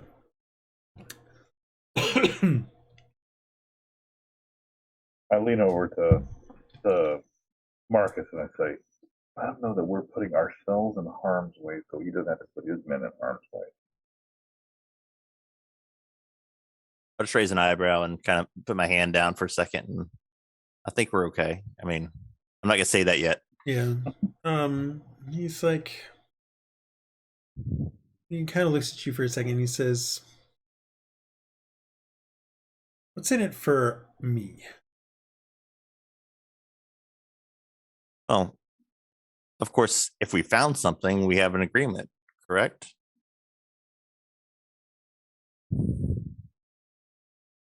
About the we'd agreed with him on a slave, correct? The slavery. That was our agreement. We would give him the evidence as far as anything we found on the human trafficking. Yeah, that was your previous agreement, but you have the funny feeling that that's what Sev wants as well, because he's the one that's been doing all the. I'm not going to get in the middle of it, but yeah, I am. All I say is that we already have an agreement. Is my understanding. You are in the middle of it. Yeah, you're definitely in the middle of it at this point. I know. You're in the middle of a political war. I wish not we really a weren't, political but war. that's neither here nor two there. guys are trying to get, Oh, both of them want to be promoted. Yeah, maybe not promoted, but at least recognition. But my thought process is, if we can get the nobleman's son back, that will help Seb. So maybe that will keep him less pissed at us. No, if we have to give this other guy that's all good. a little credit. So Simmons like, all right, fair enough. Guard, take him. Let him hook up the carriage and see them off. Right. You guys all head through the villa and over to where the carriage is, and the one horse is still there. You spend the next 10 minutes, figuring out how to hook it up to the actual carriage, and then it can be pulled by one horse. It's just not going to be able to run quite as fast. So if you want to go try to find another horse, you can. But, yeah, I think we should. I mean, I don't think. But it could be pulled by one horse. I mean, I think we could rent a horse, or maybe not rent, but guys, get a horse. There's no renting. In I know, but maybe like they were saying from the guy with the ponies, or yeah, you could probably, even owning. Yeah, even buying a horse and then turning around and selling it, we probably won't lose that much as long as it's not. You could clearly full of errors. Especially they don't look at the odometer. I mean, Yeah, exactly. You can clearly buy a horse. That you can do. I'm just pointing out that there really isn't any rental. So let's just see if the guy with the ponies will sell us a horse. Do you have horses, or are they just ponies? No, it was all ponies. You didn't see any horses there. So yeah, I think we should just buy a horse, because a pony will just slow us down. right. All right, so you guys spend the next 30 minutes trying to find a stables where you could potentially buy a horse. You eventually do find one. And speaking with that guy, you're able to buy a horse if you so desire. You'll need to buy a horse. You're not technically buying a riding horse. You're buying Maybe a draft horse, a carriage horse, basically. Mm-hmm. So it's a little different. I just have to. I think draft horses are cheaper, but I don't know if that's. No, this isn't really a draft horse. We have to find a horse that's equal to the one we have. Well, strength. Well, no, not necessarily. I mean, not necessarily. It just has to be. It just needs to be another horse. we'll disguise it up. Give it a little hat. Let's see here.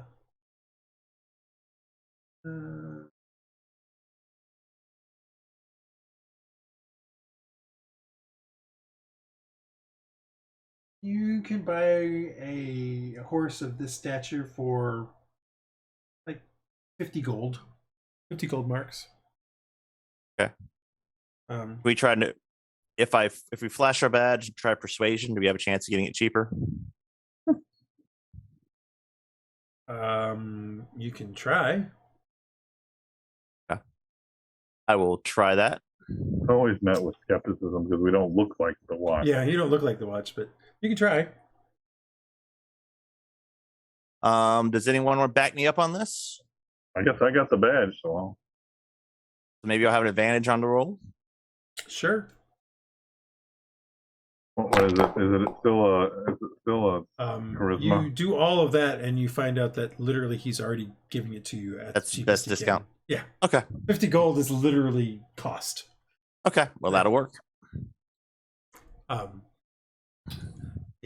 I assumed you were doing persuasion. Okay. No, that's fine. If you So I was just giving you book cost, basically. that works. You spend another 10 minutes hooking up this horse after all of that, and you start heading out of town. Everybody okay with weapons and stuff? I'm loaded. Locked and loaded. Following the road north, you trot it through, or you don't spend it too fast because you figure you might need it for something. You need to be somewhat rested, but you follow the road up and cross over the river on a bridge, and find that there is another track that follows the river on the western side. It's not quite as good as the road that was on the eastern side, but you are able to follow that road.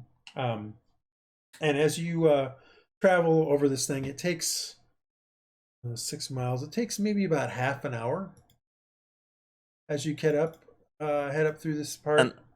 Yeah, go ahead. So before we get to where we think this may be, like a mile or so, let's go on foot and at least scope it out. I was about to say that. Okay. Sorry. Go ahead. As you getting closer to the area where you think it is, you notice a plume of dark smoke coming from the general direction where you're going to, and you can smell the wood smoke. Well, I guess we're headed in then. And Yeah. that is where we'll end for today's session. As you see this smoke rising from the trees ahead of you, about a mile away. I mean, about the time you're thinking about stopping, you see this smoke rising ahead of you, and that is where we'll pick it up next time as you try to figure out what's going on over there.